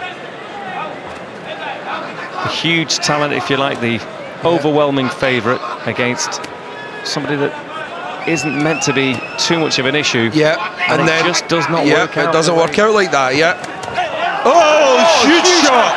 Well, we've spoken about Bivol taking his time, finding the opening, and then almost out of nowhere sometimes unleashing the venom. Wow, we spoke too soon there, Dom. That was a huge shot. Wow, what a right hand that was. The curse of the commentator again. Wow. So often it looks like the fight is going into a routine type situation, and we should know better with Dmitry Bivol. He's done this before. Oh, he's busy with that heavy jab now.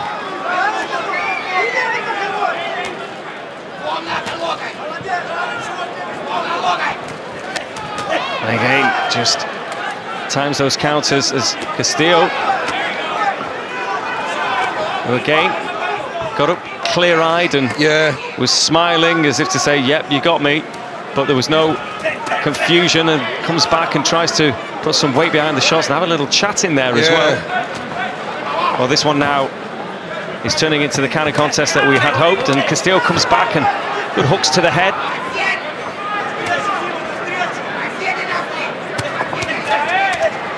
Starts showing a bit of spite himself. Bivol has to put up that high guard and take those. It's definitely not out yet. As big as that shot was. There's a good right hand to the body of Castillo there from Bivol.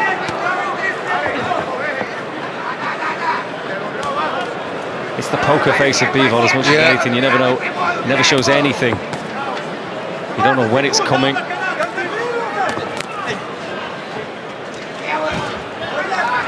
Different with Castillo. He's smiling, he's talking, he's trying to get involved with Bivol in there, who isn't playing ball at all now. Has Castillo where he wants him towards the ropes, who gets off there now. He just caught Castillo, perfectly timed shot, who looked to have recovered very, very quickly.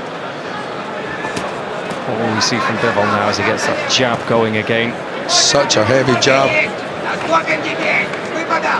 Powerful, snapping, heavy jab. Reminiscent of Treble G in his younger years, when he'd step right through, he'd push right off the toe on his back foot and drive that jab through.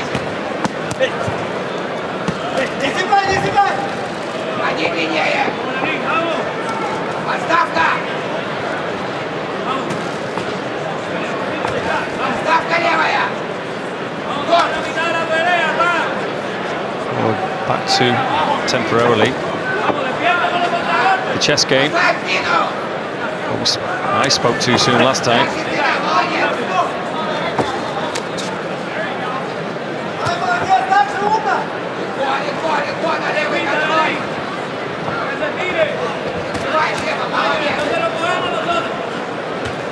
Still, Castillo's having success in there. Yeah, he is, of course. Good hook to the head around the guard of Bivol.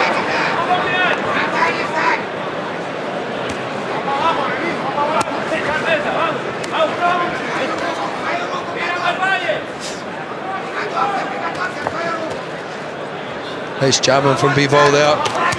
Double jab to the head and jab to the body. Beautiful left hand work.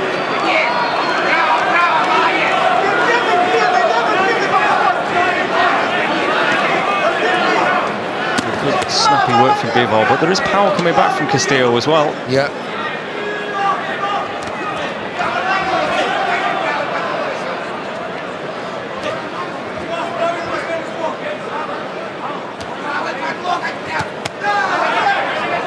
Castillo had those covered. Very good defence Castillo has. Apart from that one major slip up, his defence is pretty tight.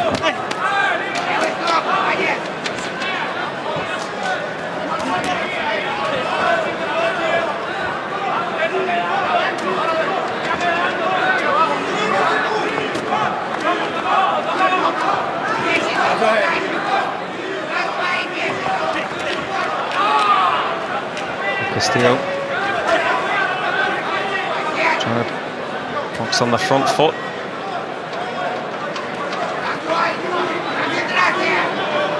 Yeah, Bivol waiting on Castillo now.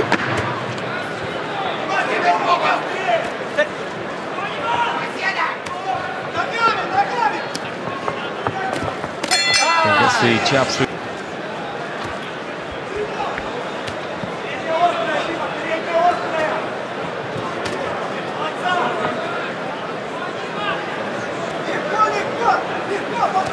Eight rounds in now.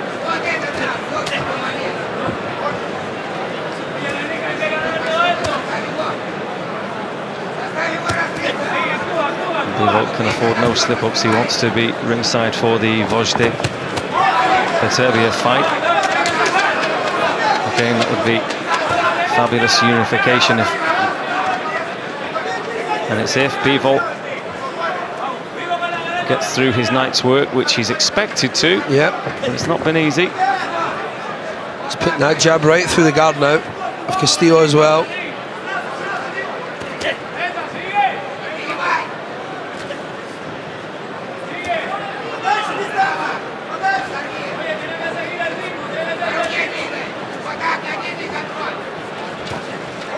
Yeah, lovely jab from Bivol. But again, not really seeing that much more just now. Is he biding his time again, Dom?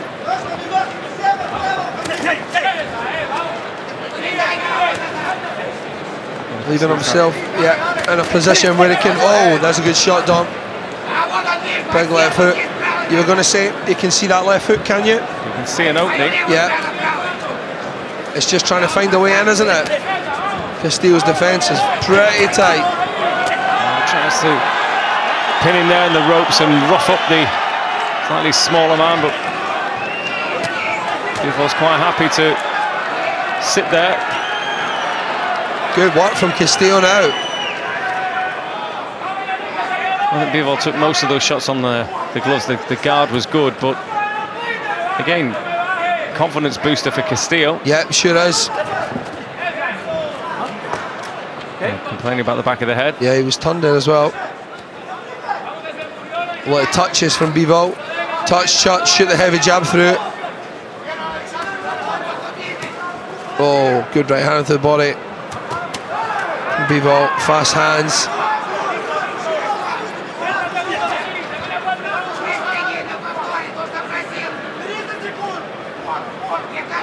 Yeah, we're inside the last half now.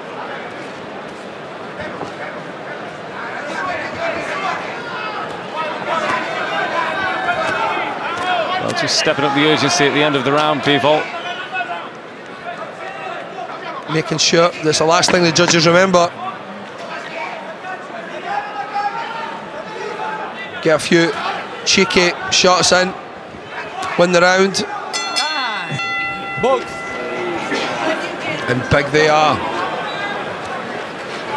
He would say the harder they fall. But they don't fall so often, do they?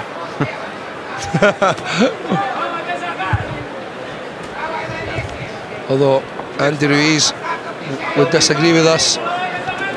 Well, it just shows you anything is possible. Anything is possible in boxing. Bivol, who's dealing with his own bigger man tonight. Yeah.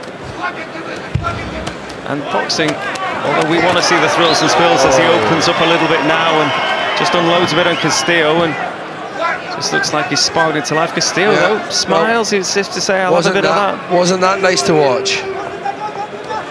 Burst into action, but you could argue that although we want to see the Bivol with the spine and the Bivol trying to finish the show, if you like, but he's boxing sensibly on the most part. He's winning all the rounds. And all straight shots as well. A double jab and a straight right hand to the body, followed by a jab to the head. Then he reset himself and he came back again with another few straight shots. Good work from Castillo. Bivol virtually ignores it. Castillo's just trying to sink in the shots, and he's got a lot of support. The Dominican.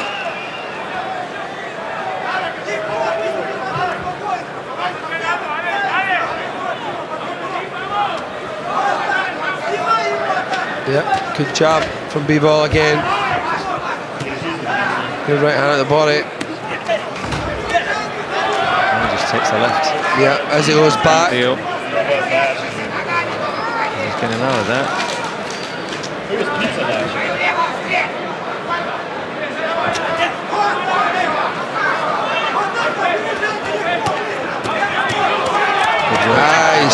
lets the hands go, and Castillo responds in kind, nods his head.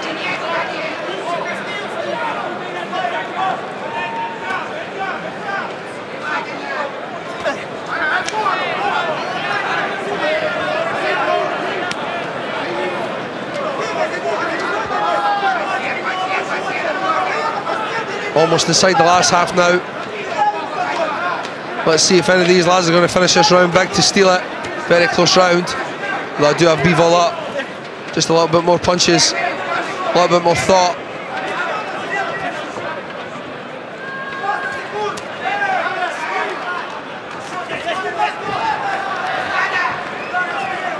Bivol hasn't been tempted to go too gung-ho. No, he sure hasn't. Despite the fact he's had the knockdown. Yeah. He's still been steady. Yeah, he's been smart enough to take his time. Very, very respectful of his opponent. Certainly, at no point has he taken him.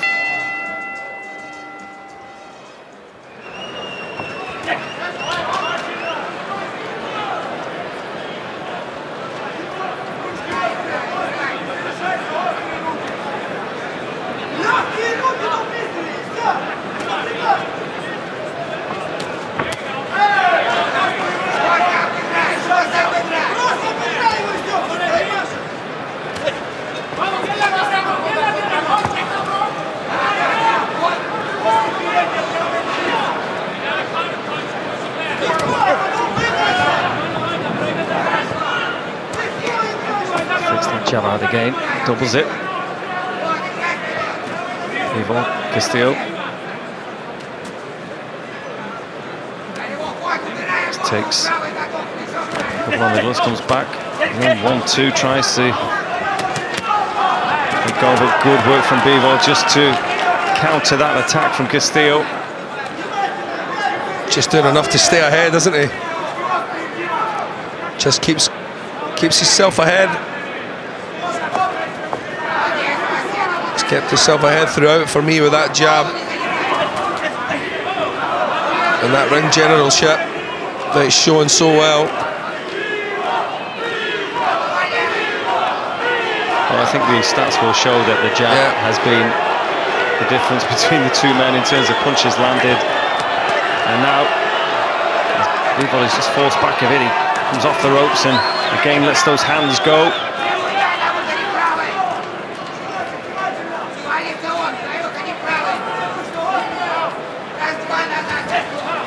Takes a right hand there from Castillo and a stiff jab.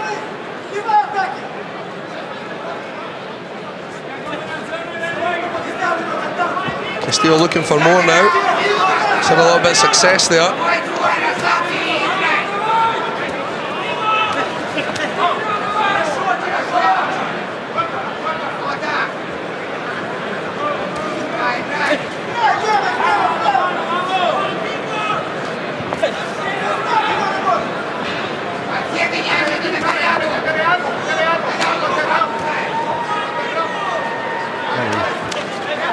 Still await the kind of explosion we saw with Bivol a couple of rounds ago when just out of nowhere he found that opening, put Castillo down.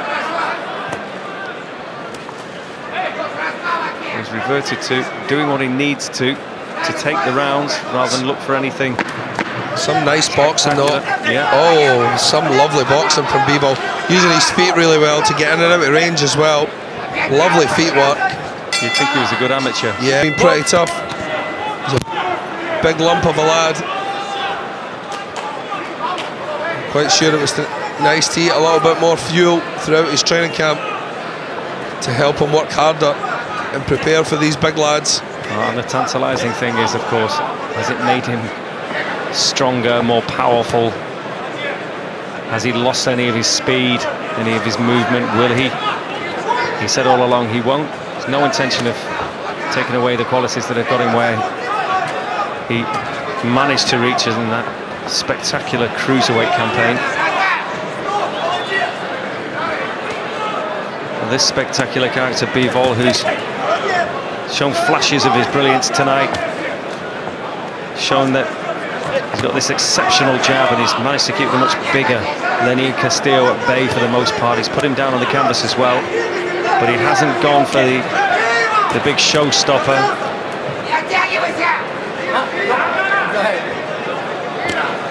And maybe there's more to it than we think in terms of what he said about the super middleweight division. Yeah. If he's going to come up against guys as big as Castillo, and he feels that he doesn't have the huge knockout power at that weight, he might be able to drop down. But again, we mentioned before the opportunity to fight a Bojdik or a Beterbiev, or potentially a Canelo or a Kovalev. But obviously Canelo, that would be, or could be, at a smaller weight. Could definitely be at 168. That would be, I'm sure, a fight that Bivol has dreamed of. What did Bivol weigh in at yesterday? He was 174.3 pounds. Yeah. It says 168, no problem. Now Canelo obviously could fight there, but of course he's come through the divisions. I still feel that Canelo, as a natural middleweight, could probably still make 160 quite easy if he wanted to, although he is very muscular and thick set. He has thickened out an awful lot, hasn't he?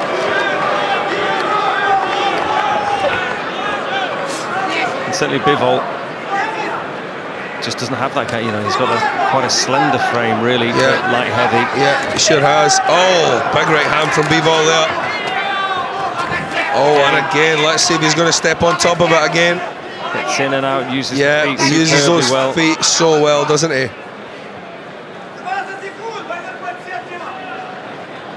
It's just classic hit and not get hit, and again bends the knees, makes Castillo miss, pops back up with the left hook.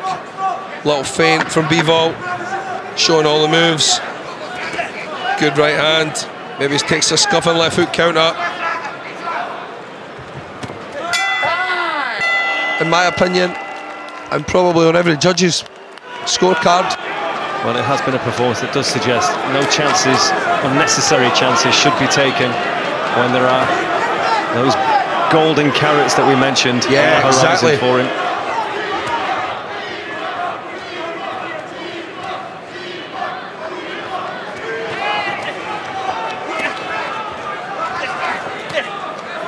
Well, Castillo has nothing to lose as Bivol just sinks those shots in with power. You can feel the thud and the crispness of those shots. What should be underestimated is, you know, the weight of those shots sinking into the body of Castillo, who's taken them very well. Yeah, he has. Shown real toughness. That was a hard right hand that he shipped earlier on as well. When his knees went a little and he dropped to the canvas, he showed real heart to get up.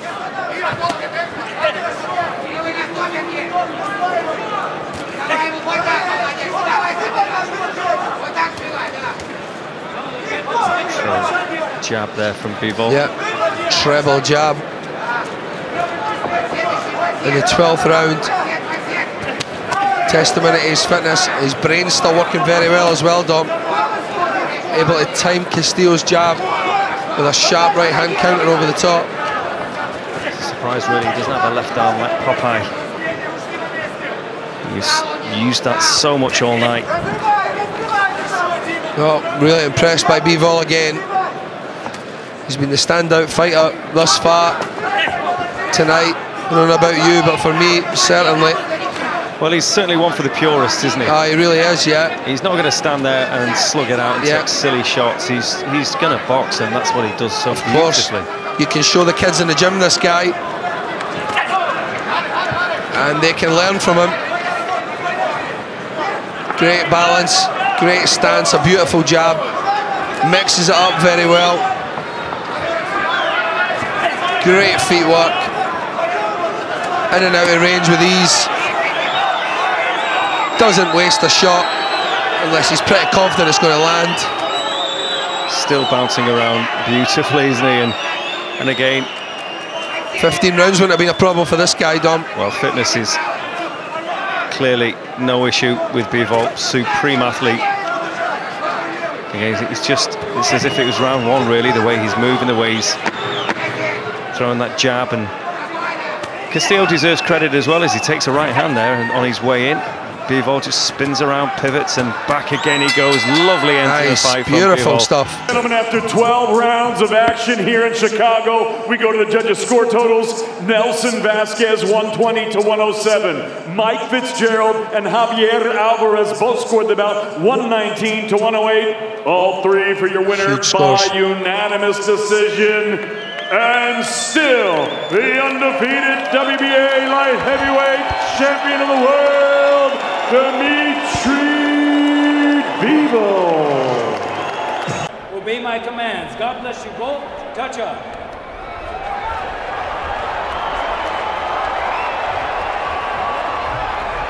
Can Canelo Alvarez continue to boldly go where no man has gone before?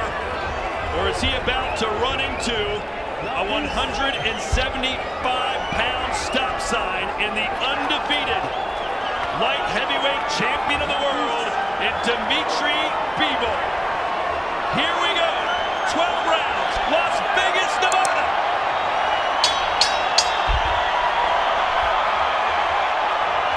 Todd Grisham, Chris Mannix, Daniel Jacobs, and Sergio Mora ringside.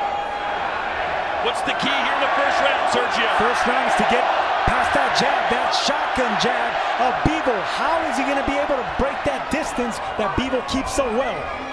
Canelo said he can't get off to a slow start, which he usually likes to do, Daniel. Why is that? Because Bivol is a puncher that throws shots and bunches. He has a large arsenal that he uses, but one of them being his punch count. So Canelo can't start off short and slow because he'll be back trailing. And he's going to throw that jab a lot. In his last fight, 76% of his punches were jabs. Talking to Bivol's team this week, they want to be unpredictable with the right hand. They felt Kovalev was too predictable when he tried to throw that. They want to make Canelo thinking about that right hand for most of this fight.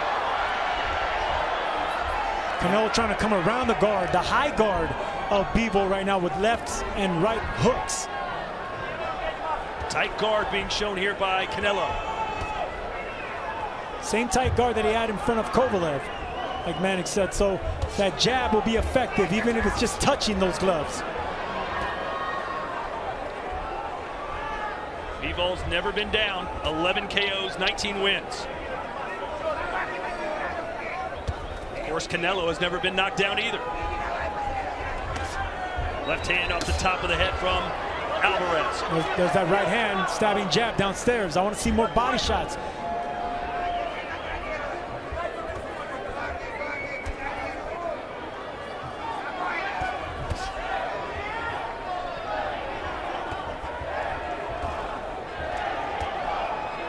Canelo always finds a way around the guards. He had a little difficult time with Caleb Plant. He finally found a home for the right hand to the gut, to the right side, to the left side of Plant's shoulder roll defense. Chris, is this going to be the way Bivol fights every single round tonight? You know, that's the sense I got from talking to his team. They want to create the distance between Canelo and keep throwing that jab, because when they watch back the Kovalev fight, they know that Kovalev didn't hurt Canelo. But that fight was close on the scorecards at the time of the stoppage because of the sheer volume of punches, jabs specifically, that Kovalev was throwing. And look at him throwing more frequently here in round one. A good start for Bivol. Bivol has better fundamentals and foundation than Kovalev, and he has smart feet, always aware of his positioning with his footwork. But he has to gain the respect of Canelo, because Canelo is just walking past and down his guards.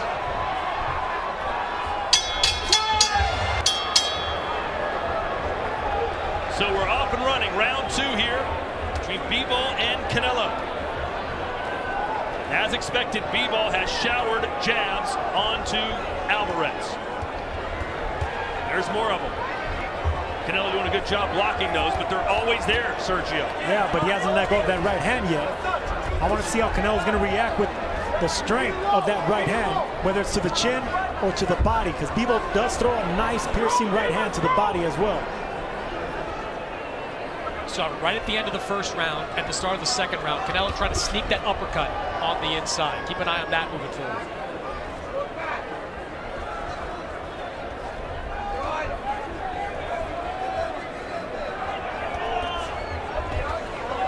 a 1-2 from Bivol.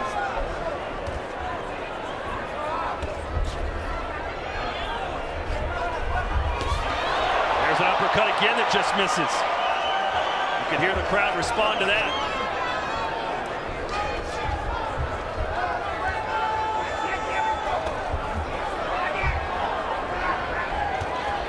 Bivol seems as if he's just trying to find what works for him.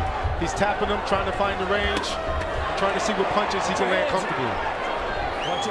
But Canelo defense is extremely tight. It's really hard to get past that high guard. It really is. That's why you got to be content with just touching those gloves. Take what you can.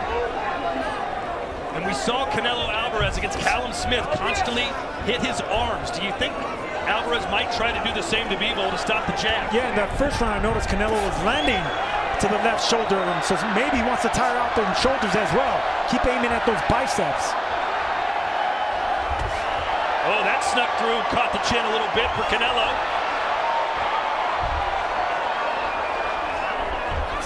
Whenever Canelo starts loading up, even if you block those shots, they're still going to have an impact. Bivol's going to find that out soon.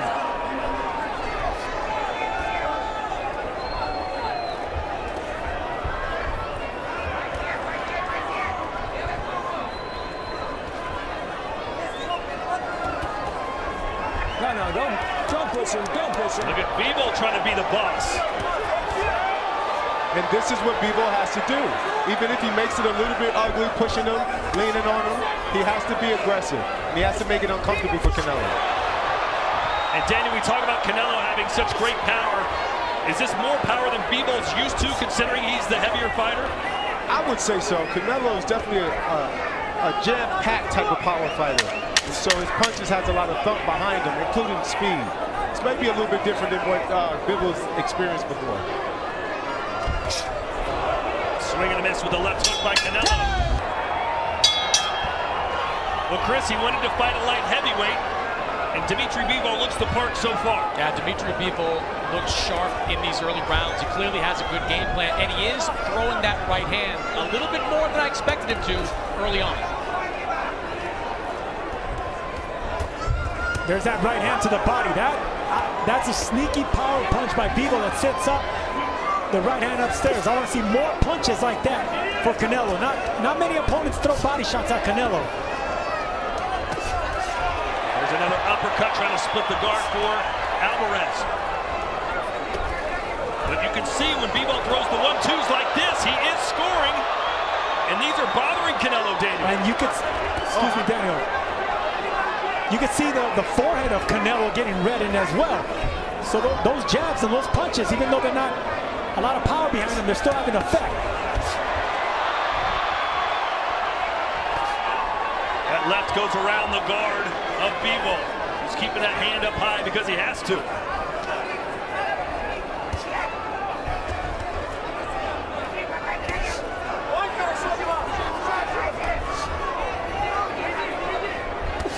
Well, the game plan is pretty obvious for Bivol, and so far it's been fairly successful. Jabs, straight right hands, in bunches. And stepping back, not giving Canelo a chance to break that range. Maintain that distance, stay behind the jab. Yeah, Sergio, too, but he's stepping back with his hands up, which is a good thing. You know, as the last fight we've seen, the last fight, stepping back with his hands down, it wasn't a good. And how about Bivol coming back after Alvarez landed those right hands? And that's why Bivol's going to be such a hard fight, not only because of the jab and the footwork, but you're right, he pulls back with the hands up, so it's hard to pierce those gloves.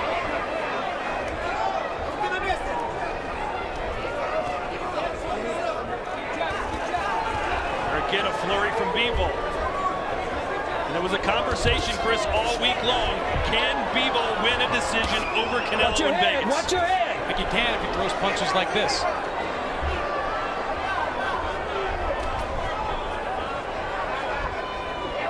We've seen Canelo in the early stages of a fight take his time and then start to figure out his opponent and wear him down. Sergio, do you think he can do that against this bigger man? He's going to have a harder time doing it with Bivol, because look, Bivol's not going to stay against the ropes just like he did there. He's always going to have to fight in the middle of the ring, and Bivol is not loading up on punches as well. We haven't seen a lot of fire fighters come after Canelo the way that Bivol has. This was an excellent round for Dmitry Bivol.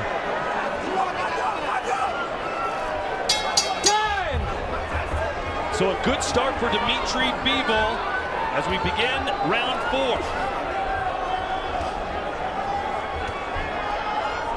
Canelo wanted to be challenged, Daniel. He wanted to face the best of the best. He's got a challenge tonight, doesn't he? Absolutely, but I'm wondering when we're going to see the power of Bivol. As of now, we've seen defense, we've seen speed, we've seen movement, but we haven't seen that light heavyweight power that we know he has. Chris Mannix, how do you have it scored through 3 rounds? I've got it 2 rounds to 1 in favor of Dmitry Bivol. I think his combinations have been sharp. His jab has been active. Both these guys are very good defensive fighters. Both are keeping their guards up, catching a lot of these punches. But Bivol, the volume has worked for him in the first 3 rounds.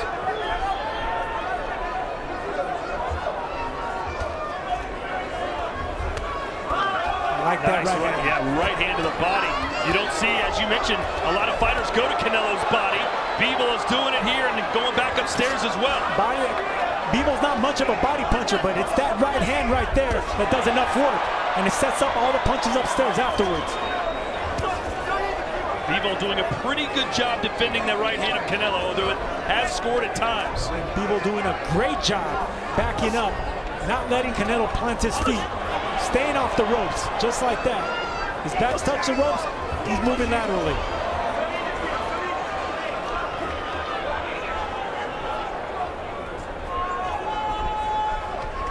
According to CompuBox, Bivol has thrown 40 more punches than Alvarez so far.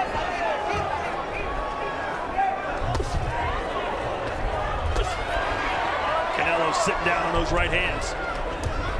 Canelo's been all power shots this round.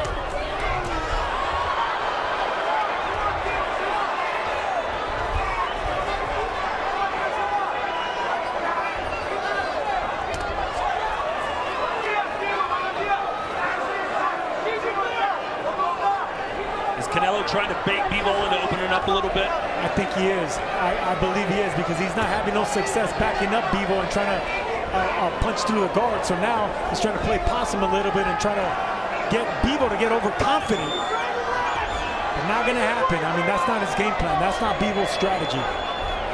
Discipline is one of his strongest attributes. Yes, it is. Now Canelo starting to come forward a little bit.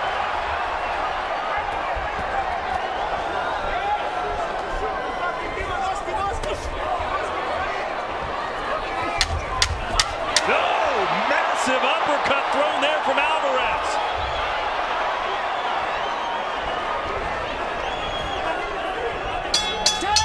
Absolutely, it's been one of his hardest shots. Leaving an impression 2 on Bivol.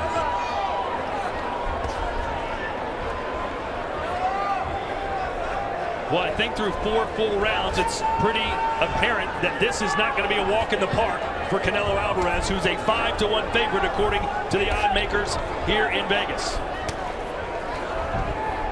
But we've seen this before with Canelo Alvarez, where he's biding his time, maybe even losing rounds or close rounds. We've seen it with Caleb Plant, we've seen it with BJ Saunders, and then in a flash, he turns it on.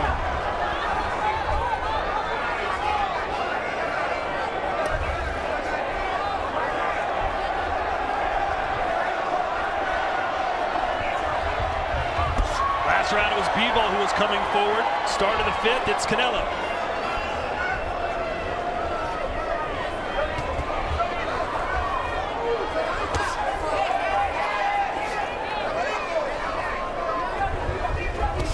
There's a right hand again. The uppercut just misses.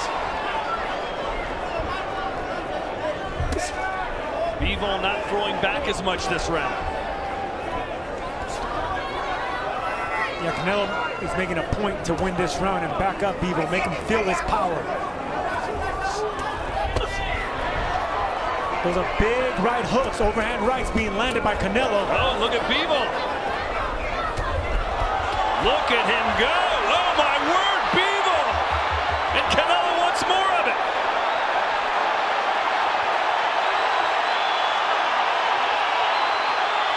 The crowd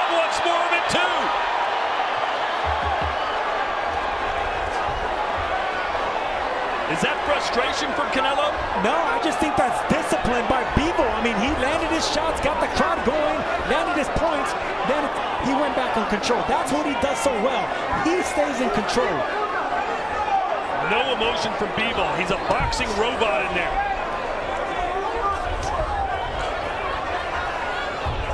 And that's what you need when you're fighting Canelo. You need that discipline. You don't fight with emotion, you fight with intelligence. That's what Dmitry Bivol is so great at.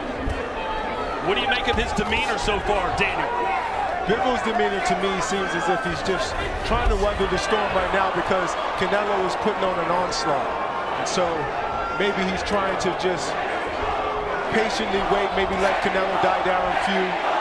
But ultimately his movement is still apparent. And so as long as he can stay moving like this, he can stay in this fight. Another good jab and then a left from Bivol, who started out slow in this round but finished strong. They were, and you know, Bivol's overall activity has dipped the last couple of rounds, but that flurry right there might have been his most effective one of the night. And Canelo claimed to want more of it as he tried to wave Bivol back in, but Bivol not having it. And the reason Canelo couldn't counter that onslaught and that combination is because Bivol wasn't loading up. He was just turning his waist and shoulders.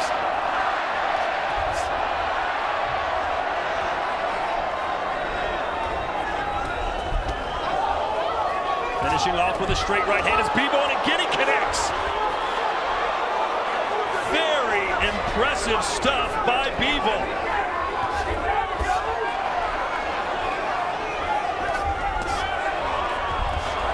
Canelo trying to land the right hand again. Let's see if he goes back to the uppercut that was successful early on in this fight. There is one. Anytime Bivol's back hits the ropes, he gets right in the center of the ring. That's ring generalship, and that's the reason Canelo's having a hard time pinning down Dmitry Bivol. I think Canelo's going to have to be content with hitting shoulders, arms, and forearms in this fight because Bivol, his defense is too tight, the footwork's too good. Chris, is this the type of fight you thought we'd see in the 6th round? Well, I expected this much activity from Dmitry Bivol with the jab. I didn't expect this many combinations and really the comfort level. We spoke a lot before this fight, but would the lights in the moment be too big for Dmitry Bivol? At this point, absolutely not. He seems unaffected by everything as we check in with Sean Porter. Listen, Dmitry Bivol supporters, hang on. I do have him losing this fight 2 rounds to 3, but what I'm seeing from him, I'm going to mimic what Sergio Moro said. Control, discipline, intelligence. Hang on because this fight might get tight the way that Bivol is performing right now. Well, it's already tight, I would say. Here in round 6, 50 seconds to go. It could be 3-2 either way.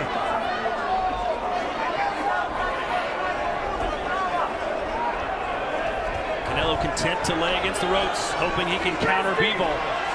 Bivol looking right at the chest of Canelo. You asked earlier, Todd, if you look at a person's eyes or chest, Bivol's looking straight at the chest. And he's looking to set this right hand up. Came around the guard with a left hook right there. I love the punch selection by Bivol right now. Just like Canelo, he's looking for an opening and land something big as well. Total focus.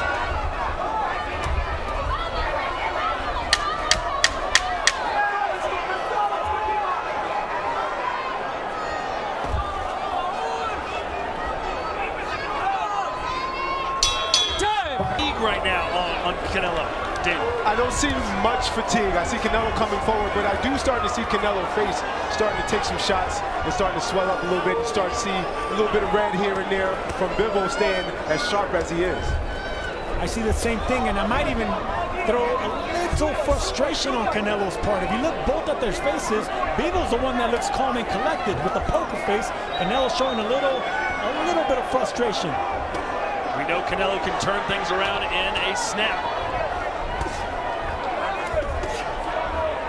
The fight against Sergey Kovalev, as we talked about earlier, was very close until Canelo changed everything in a hurry, getting the knockout victory. Now this fight is resembling more of the Caleb Plant fight, I believe, because Plant, you know, he was having his moments and a lot of close rounds as well. Let's take a look at our CompuBox numbers as Bivol throws a few jabs. Punches landed in the last round. Bivol 13 compared to 6 for Alvarez.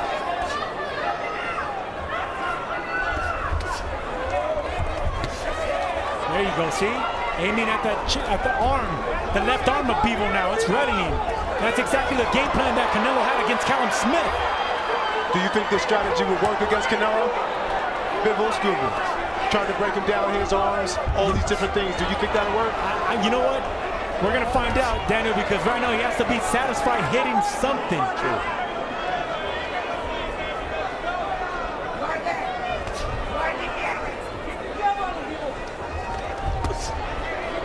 I like that right hook to the body right there. Instead of punching straight at the arms, just dig down to the left side of the body of Bivol. Let's check in with Chris Mannix, who's in the corner of Bivol. Joel, how do you think Dimitri's doing out there? He's doing great. To me, he's winning the fight. Canelo's not landing anything clean. The cleanest shots, Dimitri's been landing them. Canelo tries to throw, but Dimitri's been landing most of the shots. And he's the busier guy. Was this part of the game plan, the entire game plan coming in? Exactly. See, he's blocking every punch. Look, he landed like 4 punches in a row. Thanks, Joel. I think Joel was trying to yell so the judges could hear. Look, he's hitting it 4 times in a row. See, Canelo's doing nothing. No, man, I agree with Joel. This could be 3-3-4-2, but Bivol looks like he's following the game plan a little bit better than Canelo. That's what I'm talking about with the frustration.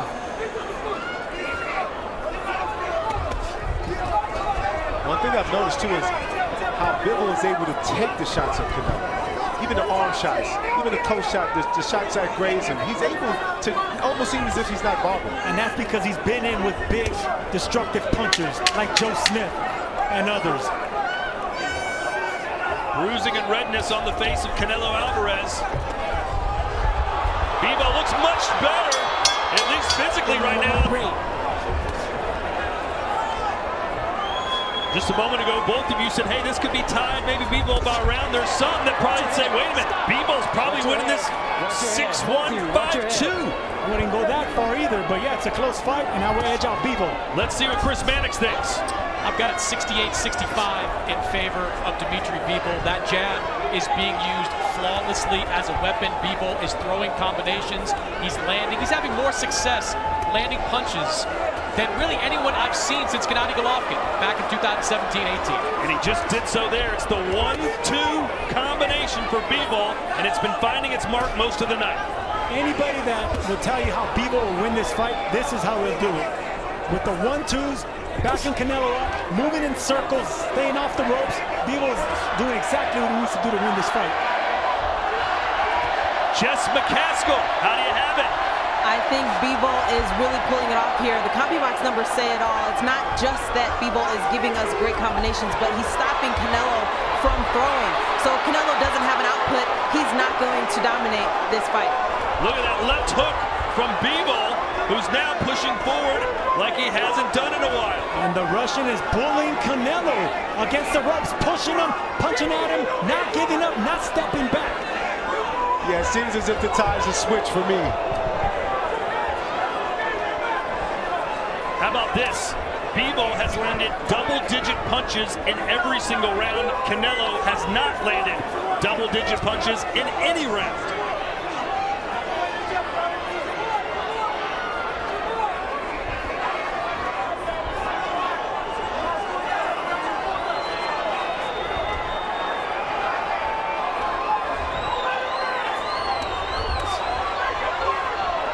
Canelo missed. Right hand. Canelo missed 3 punches. Fell off balance, went back to the ropes. He wants to bait Bivol to make a mistake. Bivol's not giving him that mistake. All the while, Bivol is scoring with these counters. So Canelo needs to come forward and do what he's been doing the first half of this fight. The biggest moment of Dmitry Bivol's career, and he has risen to the occasion thus far.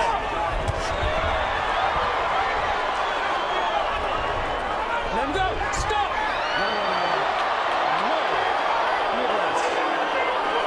Stop. Don't push him down. No, don't push him down. Daniel, would you like to see more body work from Canelo? I just would like to see Canelo throw more punches. I feel like because he's down right now, that he's fighting in these spurts, he shouldn't do it. He should continuously, even if it's not hard shots, just let your hands go a little bit more. Canelo you can see jogging around the ring, trying to get some life perhaps back in his legs. Some concern from Eddie Reynoso. There has been concern in that corner the last 3 rounds, and there's a little concern in the eyes of Canelo as well, jumping off that stool, trying to liven his legs up. Well, this is a better start for sure.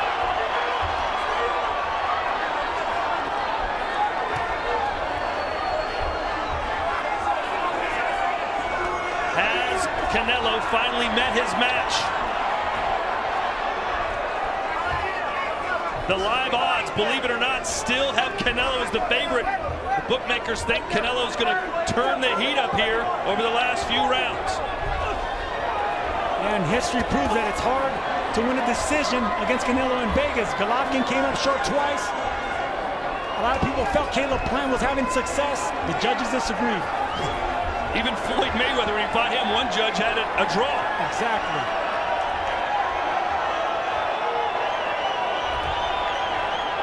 Let's check in with Chris Mannix. You know, Todd, one thing about Canelo, having watched and scored a lot of his fights lately, he's often a very easy fighter to score for. His punches are often clean, but Dmitry Bivol's defense has been excellent. He is overwhelming Canelo with the sheer volume of his punches. This is just an incredibly difficult fight Canelo's in. He hasn't figured out a way to get to Dmitry Bivol.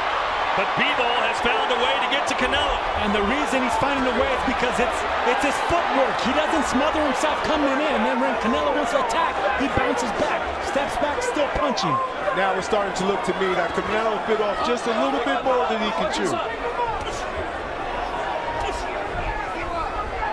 This is the second foray into light heavyweight division for Canelo. He knocked out Kovalev, and he may have to do the same to Bivol if things continue like this. Bivol is a natural light heavyweight, so guarding, putting his earmuff defense in is good enough for him because he's that strong. The crowd roaring their approval for Alvarez. At this point, Canelo's not going to pierce that guard. Bivol is already accustomed to that power.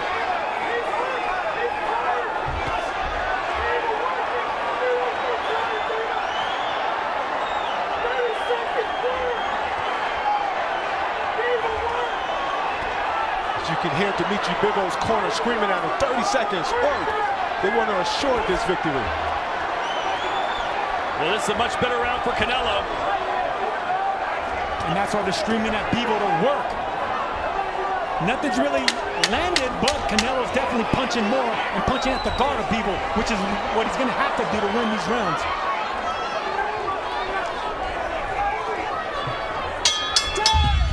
As we enter the home stretch here in Las Vegas, let's see if the crowd can rally Canelo here in the 10th.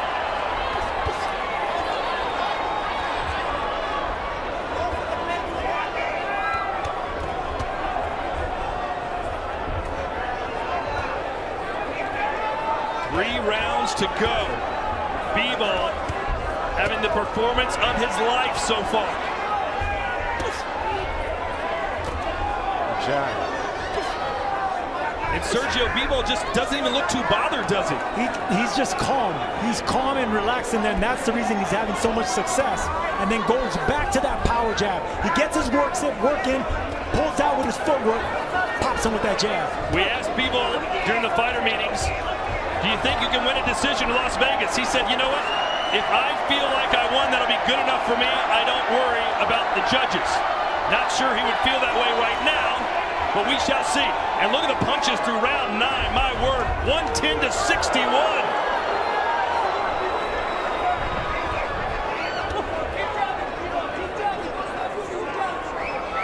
Chris, are you surprised by what you're seeing? I'm very surprised. Dmitry Bivol, start to finish, has had a really effective game plan. And Canelo Alvarez, one of the smarter fighters in all of boxing, who often has a plan B, a plan C, when coming into fights, has not figured out how to get to Dmitry Bivol. And Dmitry Bivol, frankly, looks like the fresher fighter as we're halfway through the 10th round.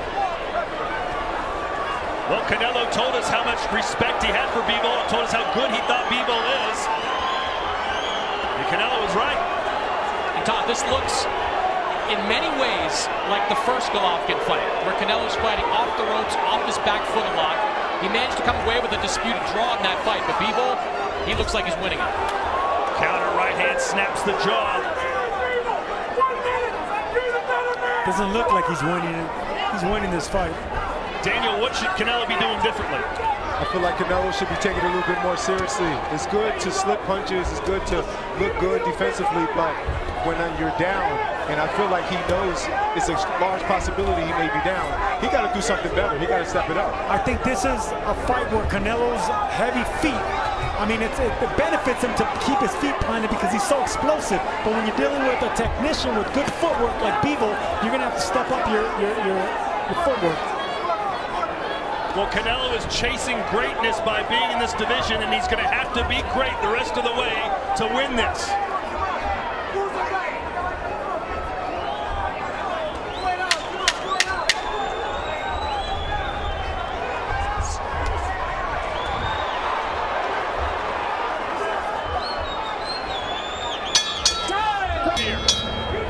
Does Canelo have more magic in him? The pound-for-pound king.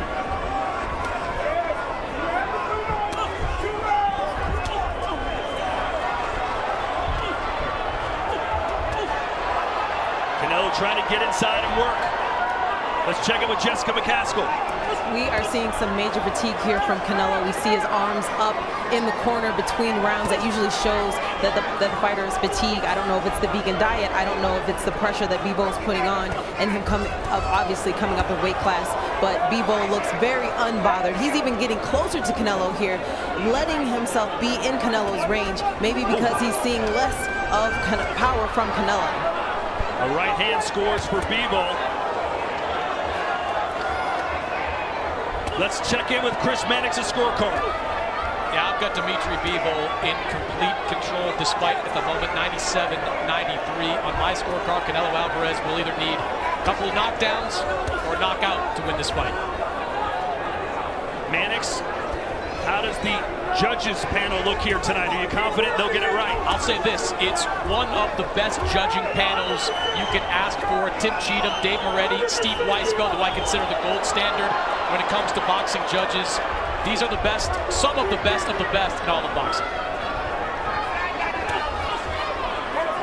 Only one man has beaten Canelo Alvarez. That's a great Floyd Mayweather Jr. fight. He did it by fighting Canelo on his terms. That's what Bivol is doing right now. He fights someone he wants, but he boxes more often, stepping back and always staying in control, not giving up control. Yeah, he's frustrated.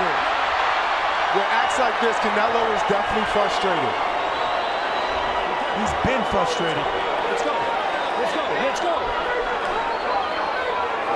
Everyone thinks that it takes brute strength to beat a brute puncher, but it takes finesse and a game plan and technique and a strategy and discipline, which is what Bivol has been doing this entire fight. Can you imagine if Bivol can knock out Alvarez?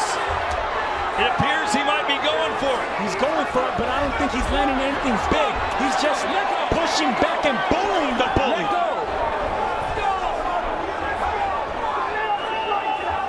I've never seen Canelo with this type of body language. Bivol is doing what he always does. He fights within himself. He doesn't get out of character. There's a right hand that splits the guard for Canelo.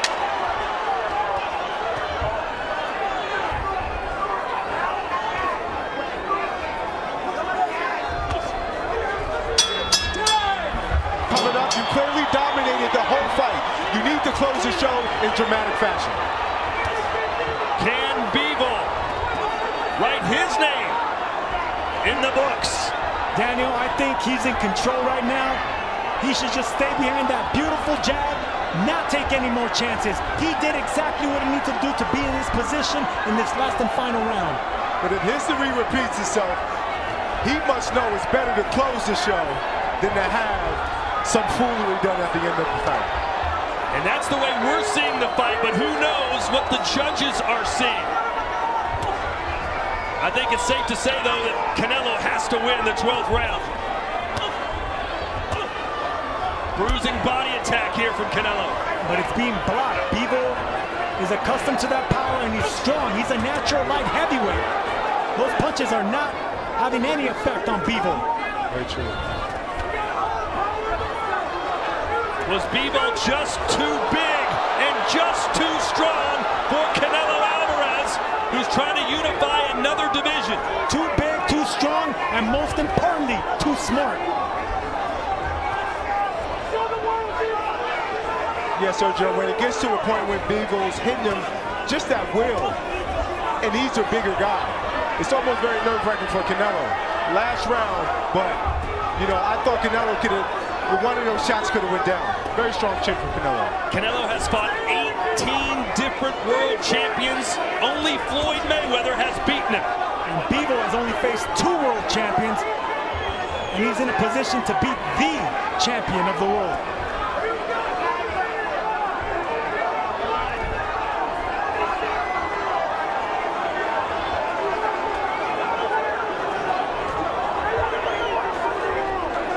A minute to go.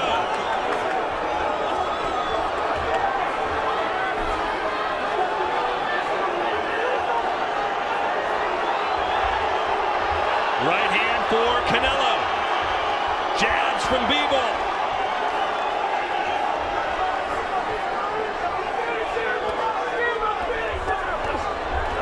Canelo is known to take on big challenges, fighting the best. He might have bit off too much than he could chew here tonight. I've never seen Canelo this fatigued in a fight before. Uppercut blocked this time.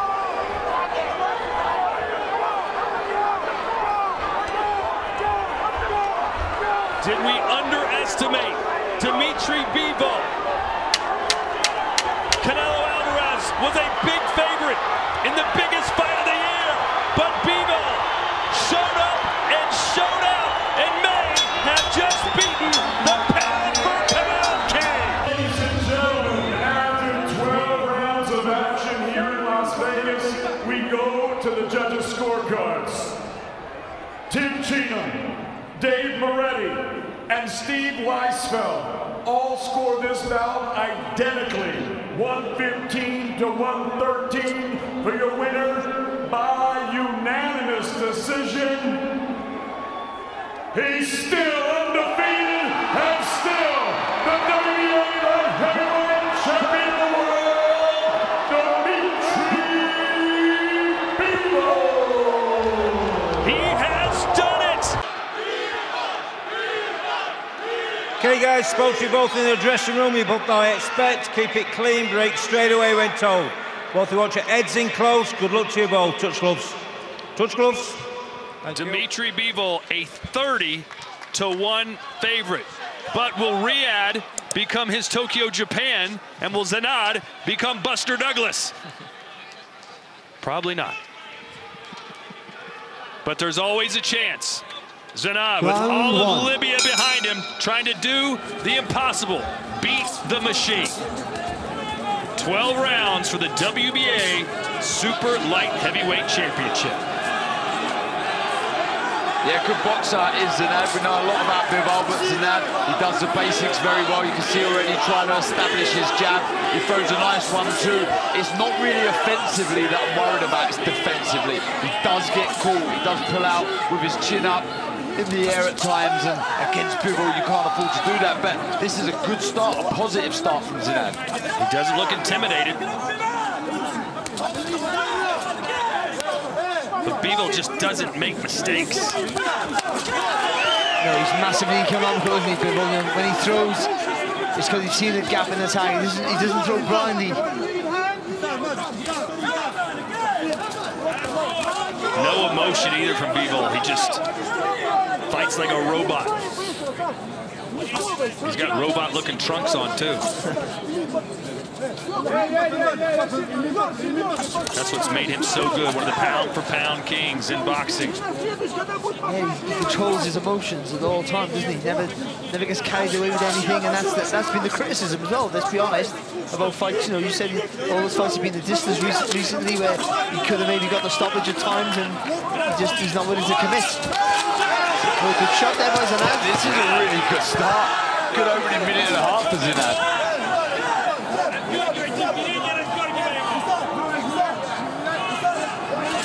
Zinad coming off a fantastic win on the road against Jerome Pempalone, beating the favorite New Zealander in New Zealand. Oh, left hand from Bivol. Zinad answers back.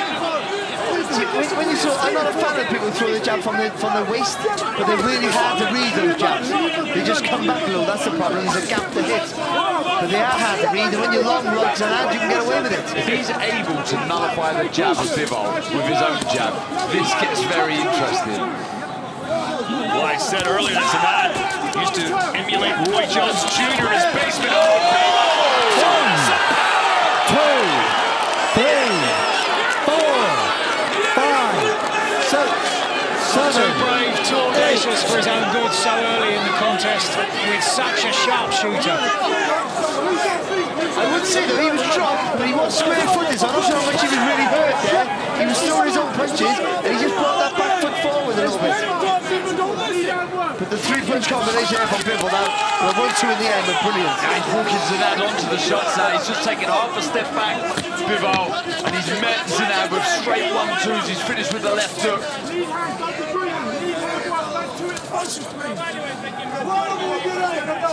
Well, other than the knockdown, that was a pretty good round for Zinad. I believe, Darren, that you weren't worried about offensively what Zinad would do. It'd be defensively, and he got caught looking. Exactly that. Can't admire you work. But I like the energy from Bivol. We don't see him start hot like this, do we? You don't see him getting caught with as many jabs either. Maybe that's what kicked him into gear. We don't see him. He's only fought twice since he beat Canelo. Which is the only thing about it is madness, isn't it? Boy, too bad Eddie Hearn doesn't have Bivol for the matchroom score. He was pinned over the roof, just no asking. Anytime we get Bivol on that team. Late sub. He's using his feet here, Bivol, really well, gliding in and out of range, trying to avoid the jab. I'd like to see him slip on the outside of the jab and fire over with the right hand. I love it when he goes low with the jab and he feints to go low again, and he whips that left hook over the top, but he keeps his body low. Oh, good left there from Bivol.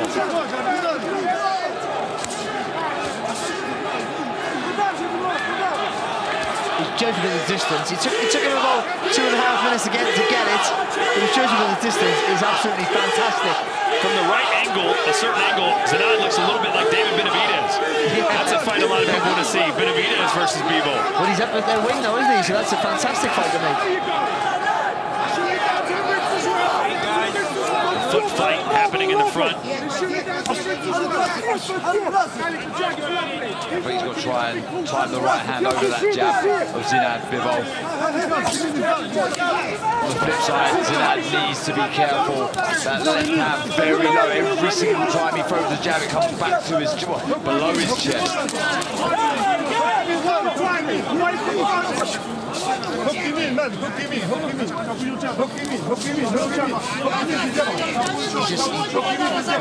wants him to throw the right hand, doesn't he, Bivol? Bouncing in and out, the jab's blocking the jab. He wants him to do that so he can pounce on him. Good jab with the chest there as well from Bivol. Again, the footwork. You can see the circles in it. Lots of weight on the back foot of Bivol, but he's always able to spring in and out so quickly.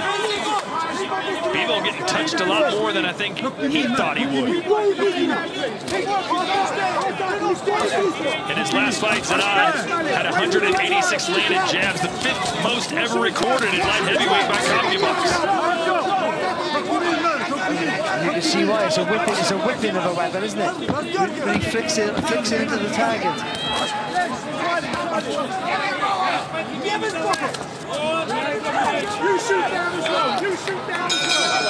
Second judge, round 3.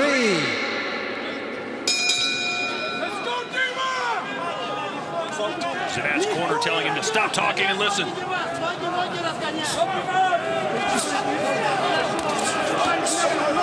Trying to feint the start of this third round. I think he's trying to draw out the lead of Bivol. Bivol's never going to take that bait.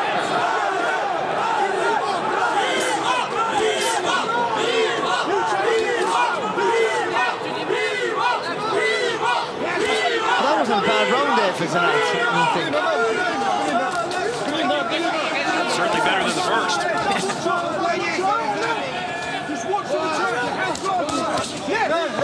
Bivol with a high guard defense. None of his punches landing.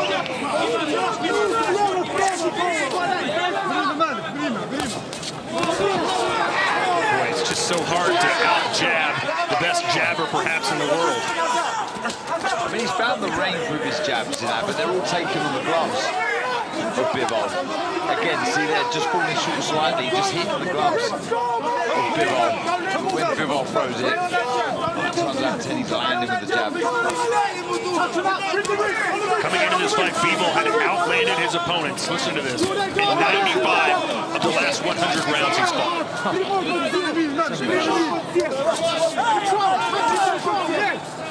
Again, not doing much here, just trying to force Zanat to make a mistake. His good feet are up from Zanat there, just creating a bit of space. The ball trying to come forward. Trying to bark at Bivol. I don't think Bivol's going to listen to that.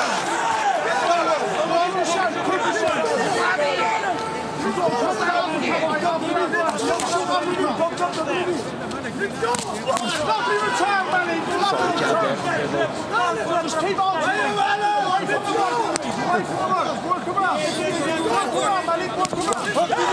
I think this in his last fight in Australia, talking to his opponent. And to the corner, actually. Right cross didn't miss by much. Zanat's had moments of success for sure. Just grazed the target on the side of the head.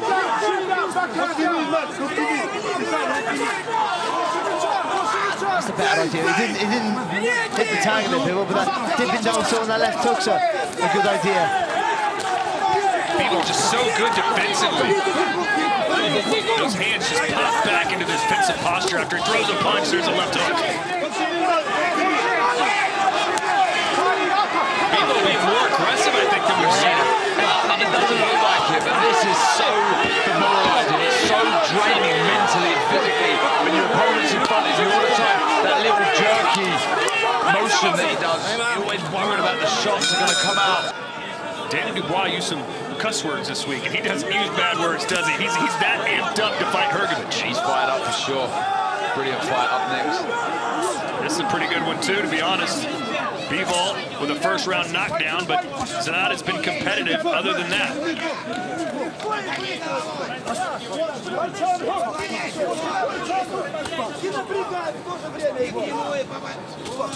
Well, he's using what he's got. He's using his attributes, that long jab, and he's flicking it out constantly, making Bivol just take a step back and regroup. And even if he's not hitting the tag, even if Bivol is catching on the gloves, it's still stopping Bivol from being active. Total punches landed through round 3. Bivol's outlanded him by 14 punches. Zanat has thrown double, basically, the amount. Zanat needs to do more of this.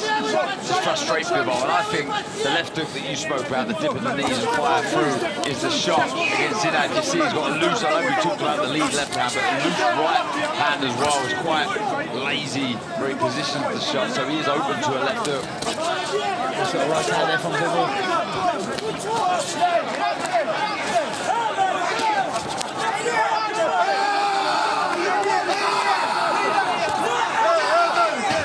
The corner of Zanat literally just screaming at him.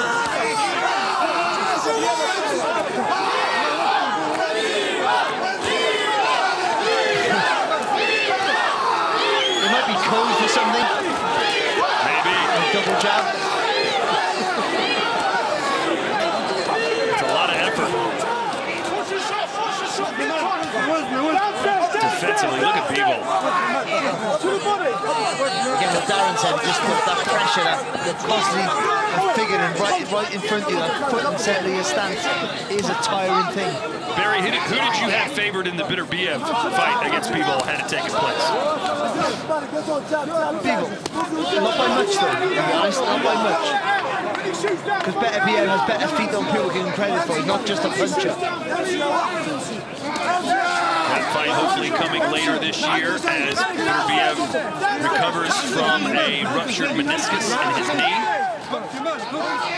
I can understand why they're getting excited in the Zinab corner. You know, a lot of these jabs are landing, majority of them are landing on the gloves of Bivol, but still he stopped the work, any work of Bivol in this round.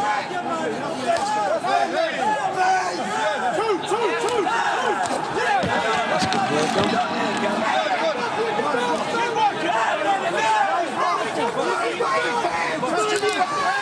Again, I think Bivol going to get a little bit low. And now you see Bivol bouncing her a little bit. They still go hand-to-hand. I like it. This is the opportunity of a lifetime for Zinad. He says no one would fight him. He had to beg for fights, take hardly any money, travel to his opponents' hometowns. And have to work against, you know, the biased judges, and he still somehow remained undefeated. 22-0 with 16 KOs. And Eddie Hearn was telling us in the week he's been sliding into his Instagram DMs for a long, long time, begging for a fight, begging for an opportunity. And this is his moment. He's only had 22 fights, and this is the 10th different country he's fought in.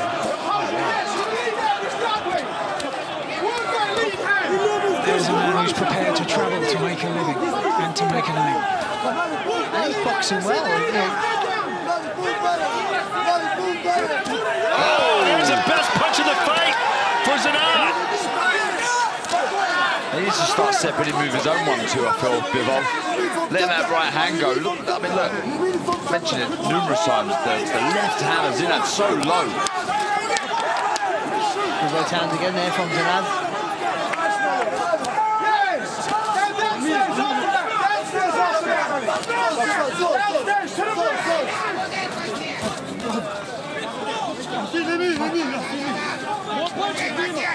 When he holds his feet, Zinad, that's when Bivol's got to let the shots go. He comes tall, lots of openings.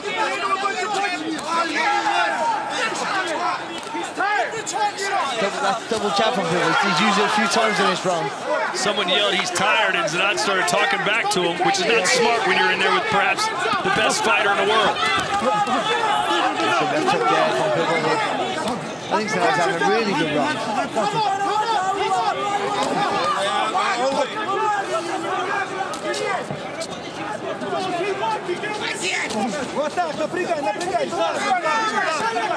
Again, a lot of pressure from Bivol. It was a nice jab as well, good variation with the jab to the body. Unfazed, not bothered at all, Zinad. Mike, is Zinad doing better than you thought he would? Oh yeah, for sure. And I think this is, for him, whatever happens from here on, this has been, for him, a very impressive performance, coming in at such late notice. And 5 weeks after a fight that was so hard, the Aussies are saying it's one of their fights of the year. He's waving Bivol up. No, good right hand though from Bivol. Yeah, be careful what you wish for. But I think you're right, Mike. Whatever happens now, he's sold himself a bit, hasn't he? To get more work, more opportunities. Well, he doesn't look like a 30-to-1 underdog. Even here, there, he's under pressure, but he's still looking to fire back. Enough intelligence to get out of the corner. He got caught mid-sentence there. He did, yeah. And that slow motion shot, I don't know if you saw it from Bivol's jab. You could see it was just like a flick until right at the very end when it stiffens up as it hits his face, almost like a whip.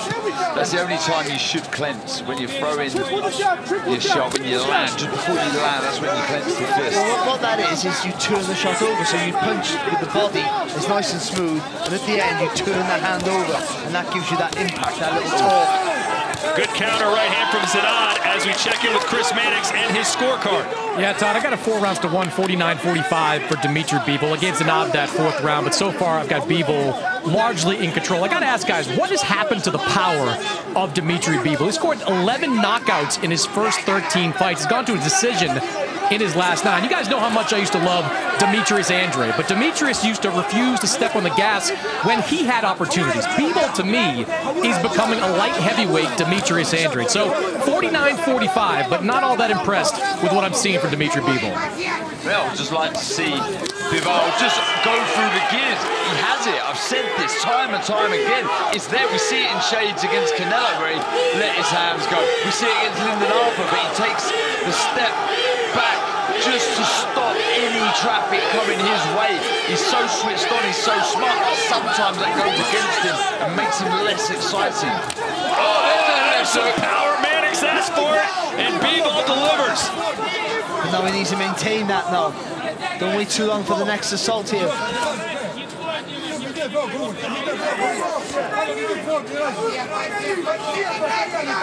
And the thing is with Bivol, what Chris is saying, he's not asking for something he can't do. Oh, right hand, and that bubble on his legs, and this may be the knockout that Bivol hasn't gotten in 6 years. 2018 was the last time he finished a fighter, and he's ready to go.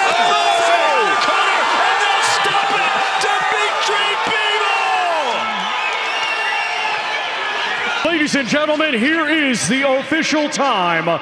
2 minutes, 6 seconds of round number 6. Our referee, Howard Foster, steps in to stop the contest. Therefore, your winner by way of technical knockout and still WBA and IBO light heavyweight champion of the world, Dmitry Bivol.